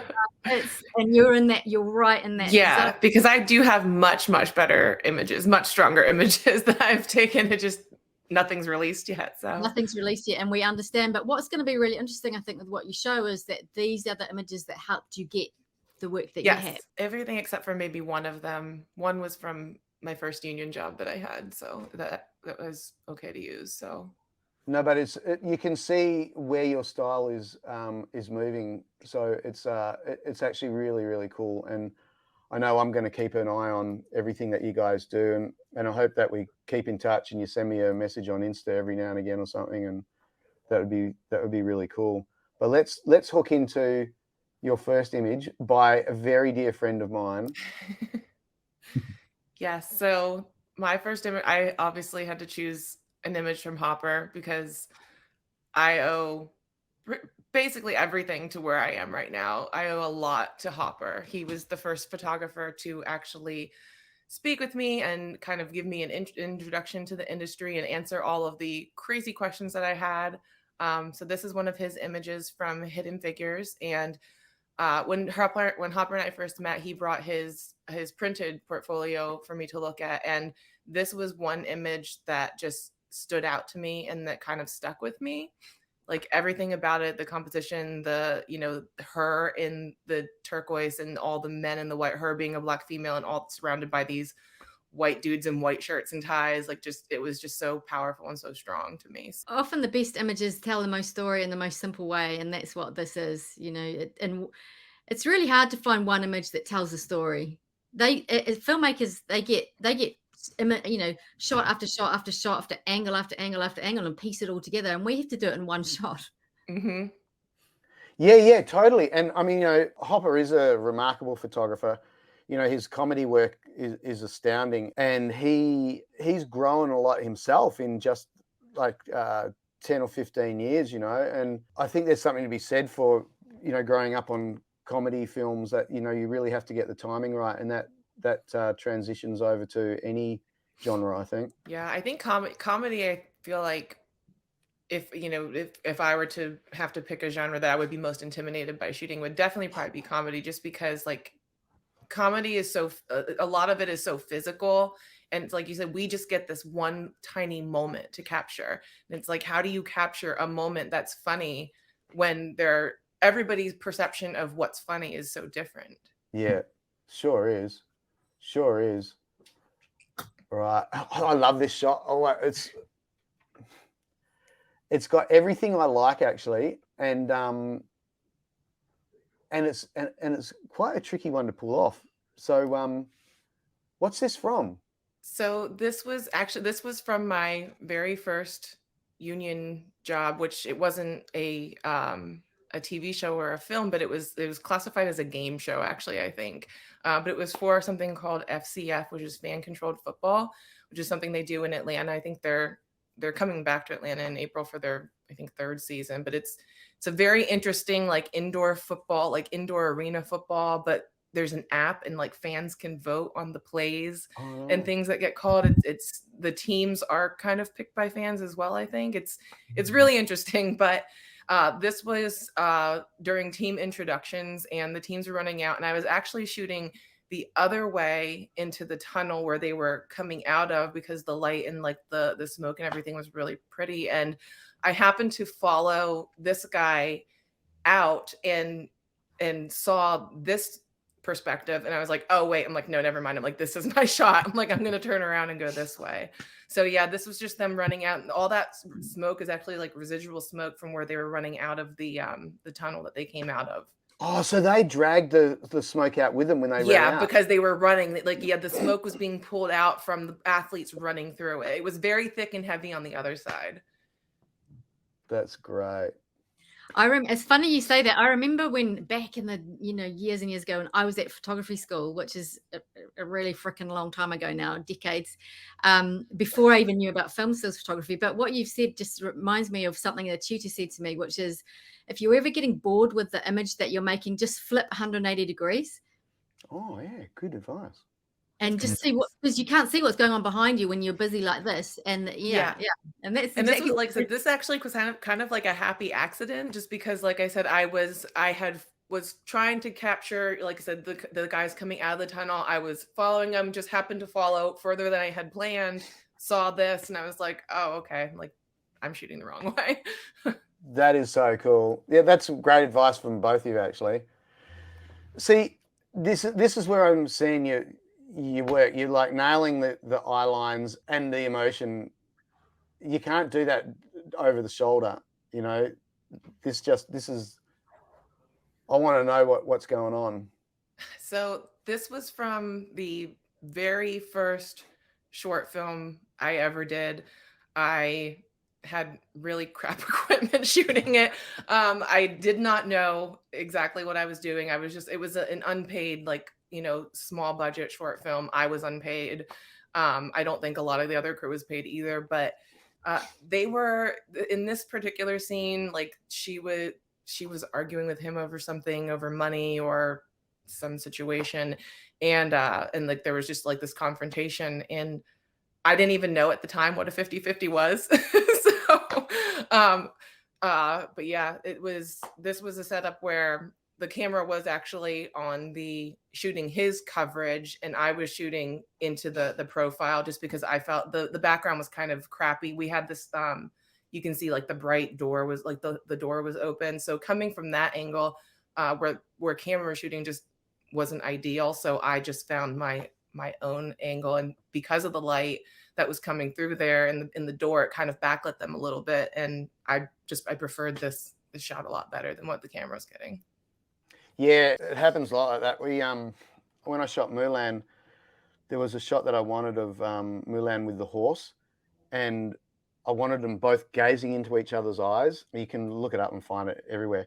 But the whole coverage was actually over Mulan's shoulders into the horse's eyes, and I didn't even bother to shoot that at all.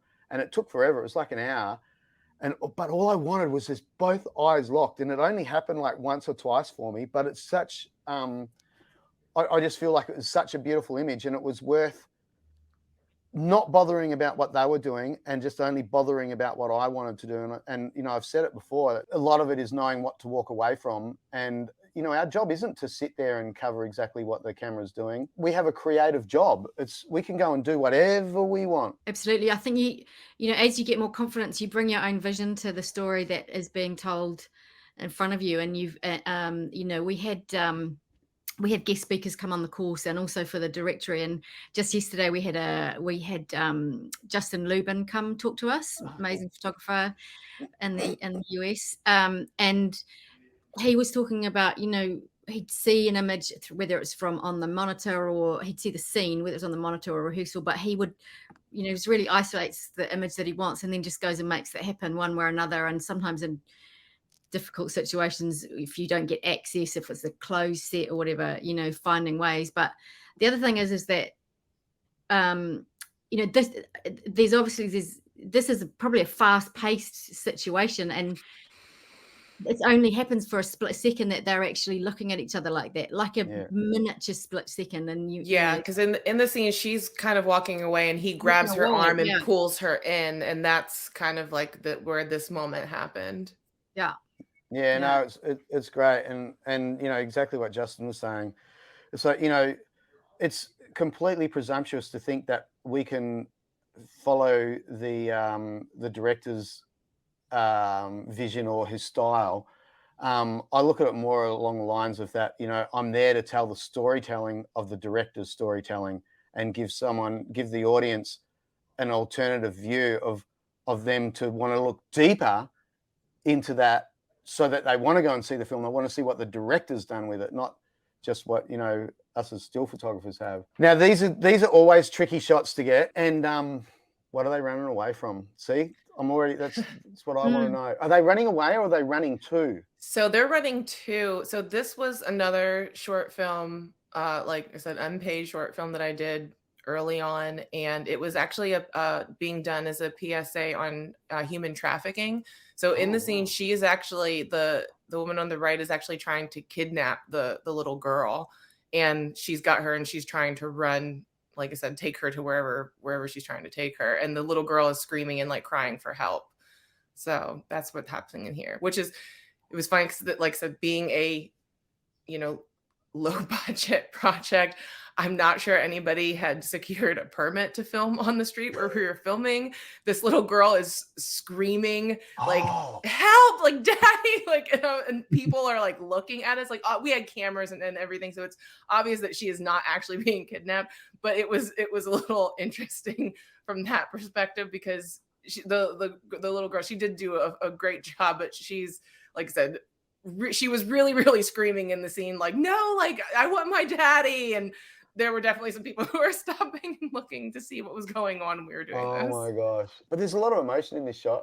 Well done. And it's another case of, in situations like that, not only the filmmakers have to work fast to get in there, get out before they get kicked out, probably, or someone, but you have to capture it as it happens too, and you have to work fast as well, because you might have thought, oh well, I'll get them to do me something after, and then in the meantime that you'll get kicked off, and the moment's gone. So you've got to be right there, eh?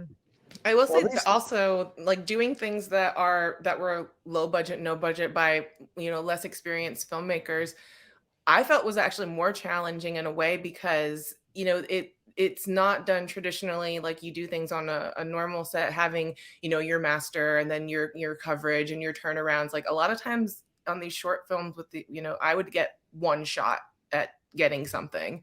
So like I said, it was kind of a crash course in just being prepared. Yeah, 100%. I mean, these ones are fast and furious, and you don't get time to think, and it's really good training ground. And who was it that set it first up? Was it Matt? Working on short films and doing stuff for free, and that in theatre, that's the only way that you're going to get experience. I think it's absolutely brilliant. It's very true what you're saying, and Amanda, that thing of the short films are often harder. If you can prove yourself on a short film, you can shoot something bigger, because the short films are up against it in much more than the big films. The big films, it's all laid on in some ways, beautiful lighting and beautiful costumes and this, that, and the other. There's different challenges that come with that. That's different, that you've got to learn to manage. But on the short films, you have to work really hard as a photographer to make it happen. You can't just turn up and expect it to all be laid on for you and you just got to point your camera. You've actually really got to learn your craft and really got to work your images and find them and really push to find those images, and that's where the training is. Yeah. And exactly what you're saying before too about, you do these short films and you never know whether that director's going to be the next Paul Greengrass. And then I've looked at this image 100 million times over the years, and I just love it. I loved it in the film too. Yeah. So the images from the Joker were some of the first images that I saw that I'm like, who took these? Like, there's something about them. They were just so, like, the emotion, like everything behind them was just like, I have to know who took these photos. And it's Nico Tavernese. I hope I'm pronouncing his name right. Is it Tavernese? Yeah. Yeah. So he was the first photographer, the still photographer that I ever looked up to see, like, who is taking these images. And this is actually behind the scenes photo, because you can see the camera in there, but it's just something about it was just so captivating. And pretty much every single one of his images that I think I sent in 3 actually of all of his images, because I couldn't choose one. But yeah, all the stuff that he puts out, like that's definitely somewhere I strive to be, just because, like I said, I just always love his composure and just, like I said, how he captures light. It's just very, very beautiful. And even his behind the scenes stuff, I also think, like, for some reason, sometimes I don't think my behind the scenes look very good. They look kind of amateur, and even everything about his stills and his behind the scenes just is always breathtaking to me. He's a phenomenal photographer. Yeah, he sure is. He really is. Yeah. I'd like to be like him one day, to tell you the truth. There's a few of them actually that just blow me away with actually being artists, and it's like amazing. Mm-hmm. Yes, yeah. Like I said, the West Side Story came out. Like, I was a fan of West Side Story when it was the old West Side Story. When the new one came out and those images, and I saw that he was doing that. I'm like, oh my, great! I'm like, these are going to be phenomenal. Yeah. Well, team, how much fun was that? Fun. Right. So now we're going to do like this super quick, like pop quiz, 1 answer questions of a few that I've written down earlier. Right. Let's go for it. Why did you want to get into the industry? From a young age, just fell in love with films and wanted to know what the process was of making film, what the mechanics were, to figure it out. Sweet. Most important thing you've learnt on set so far is to be I call it being a flexible ninja, being able to be on the floor, flexible in a literal sense and a figurative sense as well, and get an apple box. See, when you get to my age, they just turn up. Yeah. Someone's there to put it underneath. Yeah, all the young guys, it's like they want to talk to me about the films that I've worked on, and it's like, Jace, can I get you an apple box? It's like, yeah, that'd be great, thanks. And then, but they still offer me a grovel pad, and it's like, nah, I'm not old enough for a grovel pad yet, mate. I take the grovel pad every time.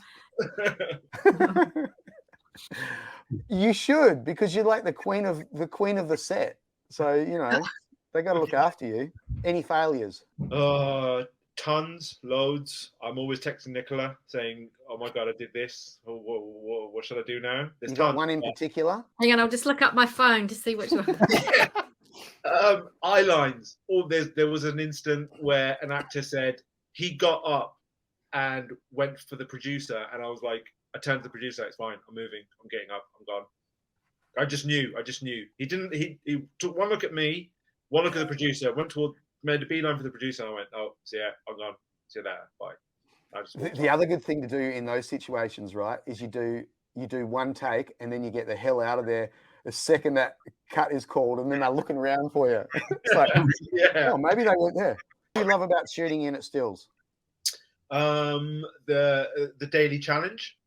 I know that sounds like a bit like cliched, but genuinely the excitement of like, right, how am I gonna get this shot? Where's that little spot? Where's that spot? Yep. Finding that spot is the challenge, and is the thing that I enjoy doing. What's your advice to anyone watching like you who are relatively new into the industry or want to get into the industry?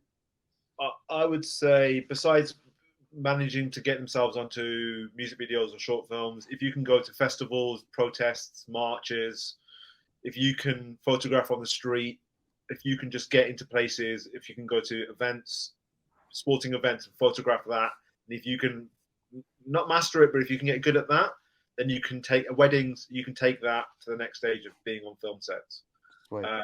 And being able to photograph someone's face. Roger Deakins said that being able to photograph someone's face is essentially like 60%, 80% of the job. So yeah, good one. Essential equipment. Besides the Apple box, lens like a good lens. If you can get your hands on a decent lens. Like I started off on, music videos on a 5D Mark III and an 80mm and a 50mm. I didn't have any zooms. I just had I had a kit lens, to start off with. A lot of the time it's being able to get yourself in the right position. But yeah, I'd say lens. Right, and last question. How do you go about getting access? It can be scary at first. Getting it wrong can make you look like you're scared. How did you overcome that fear? Overcame it by embracing it, like being like, I'm gonna make mistakes, I'm gonna mess up. That took the longest time to figure that out, but you are gonna mess up, and I'm not perfect. I still think, I can do this, but you are gonna make mistakes.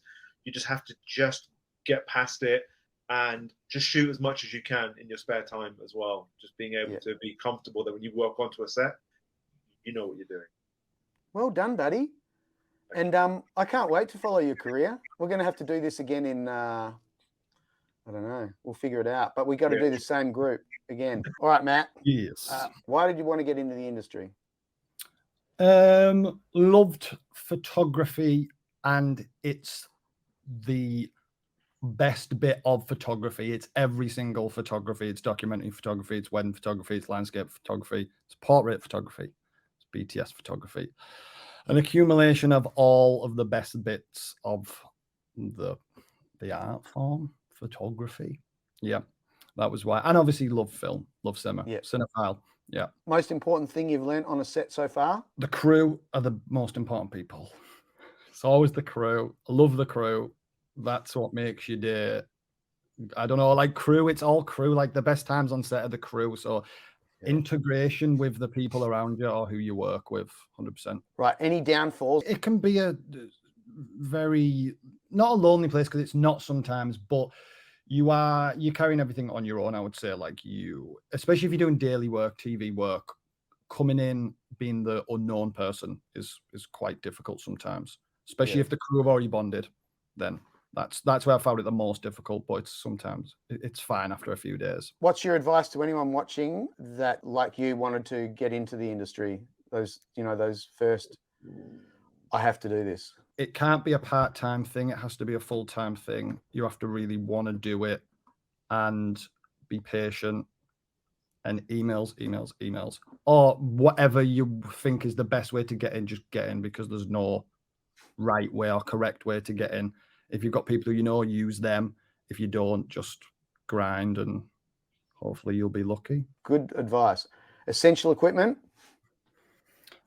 I'm saying now a shoulder brace, because my shoulders are knackered, but it is just any camera that you like, whatever camera you have. It's that old cliche thing of the best camera is the camera. Like, just get on set and you need, like Khuram said, kit lens, a kit camera, kit lens can be £500. There's some affordable cameras now that are mirrorless, just any entry-level camera to get in there. And again, getting access can be scary at first. How did you overcome that? Always introduce yourself to the actor is the most important thing. I recently just had a big-ish actor. I introduced myself. It was his first day. He said, "Thank you so much. A stills photographer never has done that to me."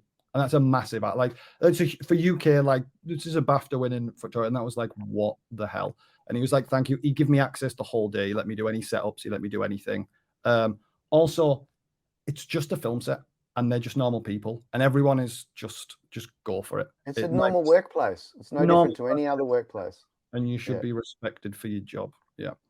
Well done. Amanda, I'm not going to make you go last this time. I'm going to bring you in. Why did you want to get into the industry? So mine was a little bit different. Mine was kind of like, I just wanted to stay in the industry, but as a stand-in. So that was my reason. Like I said, I loved it. I wanted to stay. I just knew that I was not going, like I said, I had no interest in acting, and I knew I didn't want to be a stand-in in Atlanta for the rest of my life. So like I said, mine was just, where do I fit in? Where can I find? And like I said, having a which I don't know if I mentioned this before, but I did have a photography background. I didn't just all of a sudden go to set and say, "Hey, I'm going to be a photographer." I went to school for photography, and it was kind of a natural fit. But yeah, mine was, like I said, how can I stay and be someone more contributing to the production versus, besides a stand-in. Absolutely. Most important thing you've learned on set so far? I would say just be respectful to everybody that you meet. Like, be respectful to the cast, the crew, the PAs, like everybody. Just being nice and being kind and asking, permission it can go a long way. Yeah. Any downfalls to the industry for you? Not that I can. I mean, I'm loving my job pretty much right now. What do you love about shooting unit stills? I would say just being able to document everything that's going on around you, and being able to I feel like it's a privilege for, what we get to do. There's not many people who get to do what we get to do. And, just having the privilege of being on these sets with, all of these creative, talented people, and being able to be the person with the camera capturing all of everything that's going on, both in front of the camera and behind the camera. Yeah, that's really cool. Hey, what's your advice to anyone watching that wants to make that initial break? I would say, just network. Don't be afraid to just ask your questions and to, introduce yourself and make your intentions known, because, like I had tried to speak to, a couple other still photographers that I had encountered in my stand-in days, and not everybody was as open and helpful. But like I said, I kept asking questions and found someone who was willing to answer them. So I would say just don't be afraid to network and to introduce yourself, and don't be afraid to be an extra, to check out what set's like, because Yep. I'll say this, like I feel like me coming from being a stand-in and actually having like a good amount of experience being on set me up a lot differently for success than other people may have had. Just because I had a 3.5 year paid learning experience of Yeah. all the different departments and how things operate. So like I said, the first time I set foot on set to do stills, I was nervous, but I wasn't nearly as uncomfortable, I think, as someone who had never been on set before. So if it's something that you're really, really interested in, like, don't be afraid to go onto set in another position to, get a feel for everything, because it's going to help you in the long run. Yeah. Okay. Essential equipment. I mean, I know what my essential equipment is. Like, I always have two bodies, 24 to 70, 7200 at least. And I wear my cameras. I use a Black Rapid, like one of the double straps to keep it tethered to me. I would say like I said, just like not every person's gonna have the budget, to buy all that, to buy two bodies and to buy the good lenses. So I would say start off with one good body, and know just any equipment that you just learn your equipment, whatever it is. And like I said, the lenses, a good lens goes a long way. I just happen to be a Black Rapid ambassador, so well done.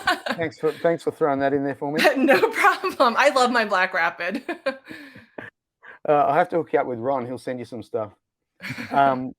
Okay, and the last question about the access. How did you overcome that fear? Overcoming that, dealing with that, I would say, number one, I had a good, like I said, being a stand-in, I had a very good concept of where the eye lines were and where to be and where not to be, and where the actor's focus was going to be. The way I kind of overcame that is honestly just by asking, like the camera ops, like, is it okay? Like, if, are you okay with me being here? Talking to like dolly grips. I've had a dolly grip offer to let me ride on his dolly during shots, so, which is amazing. But yeah, just like I said, don't be afraid to ask, and just to do it, I guess. I mean, like I said, everyone's going to make mistakes, and you just kind of have to be, not afraid to make a couple mistakes along the way. Like, we don't get to learn from other people on set. Like, we kind of have to just go in and do it. So, just go in and do it. You guys are a bright lot with knowledge way beyond your years of experience. I'm like so stoked and impressed. It's amazing. Okay, rock and roll, Matt. Why did you want to get into the industry? I would say just to be a part of the escapism of film and TV. I came in at a time when, COVID was happening. We're all kind of locked down. We're all watching TV, watching movies. And I wanted to be a part of that world. And the only thing I really know how to do well is take photos. So I felt like I wanted to be a part of it. Nice. Any downfalls in the industry for you? This is backwards because it's a really good thing, but it's also the worst thing, is the food. There's food everywhere. They feed you constantly. And when they're not feeding you, there's a cart 10 feet away that's full of snacks and drinks and everything. And I've been gaining so much weight because I'm just standing on set. And when I'm not standing taking pictures, I'm eating. So downfall is too much food. Yes, I've had nearly 2 years of winter, and I've gone from like running on the beach every day, super trim, to fatty patty, as my son would call me. Yeah, I was eating marathons before I got this job, and now I'm just eating snacks sitting in the chair. Yeah, there you go. Any failures as yet? Failures are good though. There's nothing wrong with a failure because it only leads to success. Well, that's the thing, is that I feel like the only failures I really have felt are I didn't get the shot that I wanted. But when I walk away from that, I'm like, what can I do next time to make it happen? What do I got to do to get the right angle or get the right expression or something like that? Perfect. Right. Advice to anyone watching who wants to get into the industry like you did when you first broke in. Well, there's this thing called the Film Stills Academy, and then there's a really great YouTube channel It's called Inside the Movie. Oh, yeah, that's me. And Nicola. Oh, shit, yeah. For me, what was great was when I decided I wanted to do this, I just put out a big net. That it was just like, I really want to get into the film industry. I want to do it as a film stills photographer. You know, does anybody out there have any sort of connections? And so many random people that I hadn't talked to in years knew someone in the industry, or they knew a photographer that did it, or they knew someone in production that I could talk to, and they could pointed me in the right direction. And it was awesome. So I would just say, have to... that out. You don't know who's in the industry. You just know someone that goes to the same school as your kid or something like that. So yeah, I'm going to put the donation button down the bottom of my YouTube channel now, I think. Essential equipment. Besides my black rapid strap, a good folding chair. I wouldn't say it's essential, but that has helped me immensely. But same thing everybody else has said, getting if you can, 2 mirrorless bodies, a couple zooms. But hopefully you can work with whatever you have for now. Yep. And then the last question about the access and the fear of the eye line, which we all have in our early days. How did you overcome that fear? Coming from weddings and shooting music and all sorts of stuff like that, even if it's BS, you have to show that you have confidence. If you show timidness, then people are going to smell it and see right through it. When I was shooting music, I would bring my own lights to these small clubs with people stage diving everywhere or whatever. And I would show up when the bands did, and I would just start setting up lights because I knew if I probably asked someone to do it, they would say no. But I just came in like I was supposed to be there, and no one ever said anything. So I kind of feel like that on a film set too, is like, if you're too shy and like tiptoeing or whatever, if you just walk in and kind of make yourself be where you need to be, I think you can gain the respect of people. And the same as everybody else has said, as well as talking to the dolly grips, your A cam, B cam operators, your boom operators, and just making sure that you're in the right place at the right time. That's awesome. That was so good. Nicola, you must be a little bit proud as punch, because I don't think you've had an opportunity to do this with your successful students before, right? I am so proud of everything these guys are doing, and as you see, they're awesome people that are already making their mark in the industry. And it's not just for me, it's really like, it's not just, oh, I got on Netflix and I got on this or I got on that. I'm as proud of someone who gets on a short film that's never been on set before. Like, we cheer each other on and celebrate every single step along the way. But I'm also proud of how they're doing it. And it's like, you can tell they're all doing it with integrity, and they're making great networks.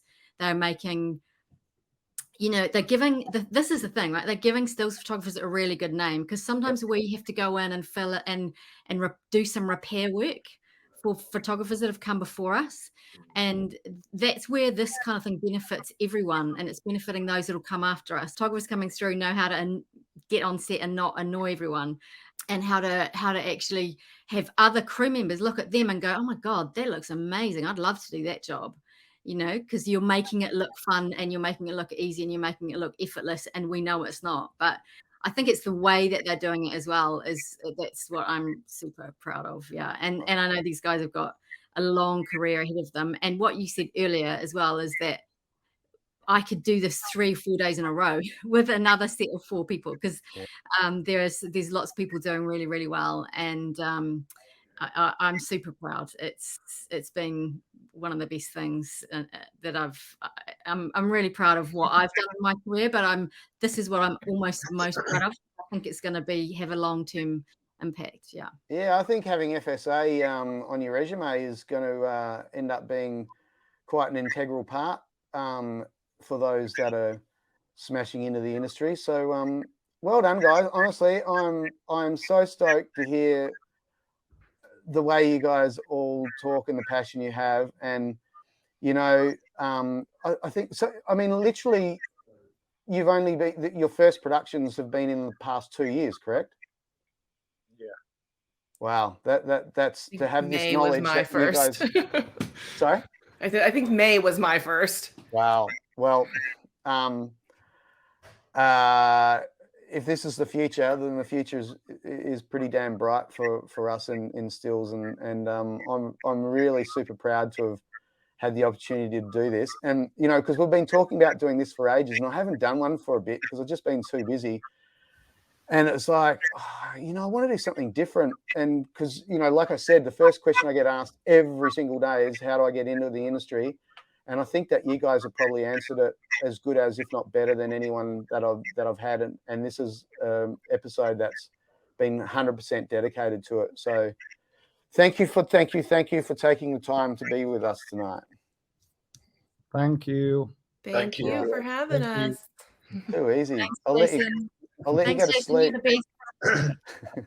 Another bit of essential kit is a good pair of shoes, good pair of boots. I'll say that. Please. Nice. Send me so I can put the link in the bottom. So Yeah, you guys have got to send me your websites or your Instagram links and anything else that you want me to put in the comment section in the information section down below.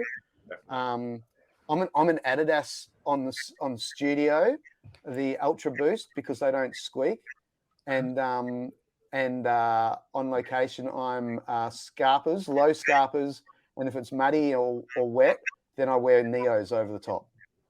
Mm. So there you go. I've got Blunnies all the way. Oh yeah. You're a bunny girl. I just bought my third pair. Did you? Oh, sweet. Yeah, now I want to go to them, but the only thing that worries me is that stones get caught in the treads. Do they? Yeah. They do. Yeah, right. Yeah, right. Nice. They're really comfy. Anything you want to sign off on, anyone? Actually, I have something to say. So the one thing I like with our jobs, the one thing I found really valuable with FSA is that you don't get the opportunity to go in and have on-the-job training with what we do, really, honestly. I mean, if you're on, a short film or something like that, there may be the opportunity to go in with somebody in shadow, but there's really no opportunity for us to go in and train with anybody before we start doing these jobs. So I just feel like in order to be as set up for success as that you can be, you should be as educated as you can be. And Nicola, your course provided, all this information that, you may otherwise not know if you don't have, like you said, a network or something. So, providing all that information to people is just kind of paramount to being able to set yourself up for success. Because, like I said, we don't have the opportunity to be learning from somebody on the job and then going off on our own. Like when you're hired on a set, you're hired to do that job and you're the only person there to do it. Like that's it. Yeah. It's like, so, just educating yourself as much as possible is going to be, the best thing you can do for yourself. And that's what I think FSA did for me, especially. Like I said, I already had a little bit about, the set experience being on set, but I didn't, just stand there and watch the stills photographer every single day that I was there. So the information that was provided through FSA provided me with all that information about how to be a good stills photographer. And then I paired that with my experience of being on set. So, beautiful. Yeah. Anyone else want to say anything about FSA? I agree. Yeah, it's also the aftercare as well, which I think is hugely important. You're doing the course and you're at various different levels. Like, I think anyone would benefit from it, to be honest, because there's stuff there that's invaluable. Whether, like you say, everyone's learning all the time. People's set experiences are completely different. So I think that's been a huge thing for me, is the aftercare of doing the course and then being able to have a direct link to unbelievable experience, which has been hugely beneficial, especially like with a nice trajectory, I suppose. So yeah, amazing. I just want to say thanks to both of you guys. Nicola, like I honestly never would have attempted to step foot on stage if it wasn't for your course and you having the YouTube channel as well. You guys are changing people's lives. Like I don't know where I'd be. I don't know what job I would have. I wouldn't be shooting weddings still, but I don't know what I would be doing. So I just wanted to say to both of you, thanks. Thanks, man. That's very cool. It means a lot. Thank you. Just being an open book. You guys have been doing it for a long time. And like I said, it'd be so easy to gatekeep this from people and to want to keep all the jobs for yourselves because you've been in, and you can easily be threatened by the next generation of people. But you guys are being an open book, and you're providing all these YouTube videos that I've watched, and it's helped me immensely. And having the course and setting up the directory and all that stuff, really helping so many people out. And I just want to say that that's huge, and I want to thank you guys. Thank you. Trust me, there's a few that wish we didn't do it. All right, that's it. Could I just reiterate Matt's point as well? Matt Taylor's about the aftercare and just having the other photographers that did the course. You can just go to in a Facebook group and just say, hey, has anyone got any experience with, I don't know, Capture One or using a Canon? And there's just so many people coming in with so many positive reviews, feedback, thoughts, and it's just such a lovely environment. Somebody who's quite new to this to come I want to get on that. Just being like, yeah. And again, what Matt Miller said, Nicola, thank you so much for just being you and just always being there. And Jason, genuinely an inspiration, man. Like, I look at your work and think, how the hell did you get that shot?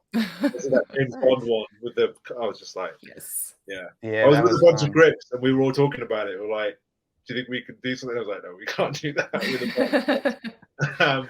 Yeah, thank you guys. You're just. I'm a huge fan of all types of like action photography. So Jason, your work, I might look at your work, I'm like, oh my God, like that's an amazing shot. Like I come from like I used to photograph a lot of cheerleading and dance and gymnastics, and like looking at some of your like action stuff, it's like, it's mind blowing. Yeah, Oh, Jason, thanks. you're the legend for that everyone aspires to be honest, myself included. You know, we look at your work, and especially over the years, you know, you've maintained such a level for such a long time, and that's what's inspiring for me as well. And your passion for the industry is never I've never seen it wane, and it's it's super inspiring. So thanks for being you, buddy. Oh, thanks. That's very cool. Yeah, you know, I'm just refining now, so my best is still to come. It's like, it's really I'm loving it more than what I ever have. So it's very kind. I wish, you know, sometimes I wish that more of my action stuff would get actually released, but you know, it's a lot of fun, and hats off to you guys, because it's been a lot of fun. Well, team, there you go. What a ripper episode. I wasn't sure in the beginning when we were planning this which direction it was going to go in, but I am really excited to speak to the young blood, so to speak, on this. What a great team. And we'll be seeing lots of their work further down the track. Absolutely no doubt about that. It's a long episode. I really wanted to keep it at an hour. There's no way it was going to be. If you like it, please subscribe, ding the bell so you get notified next time. And thank you very much. Cheers.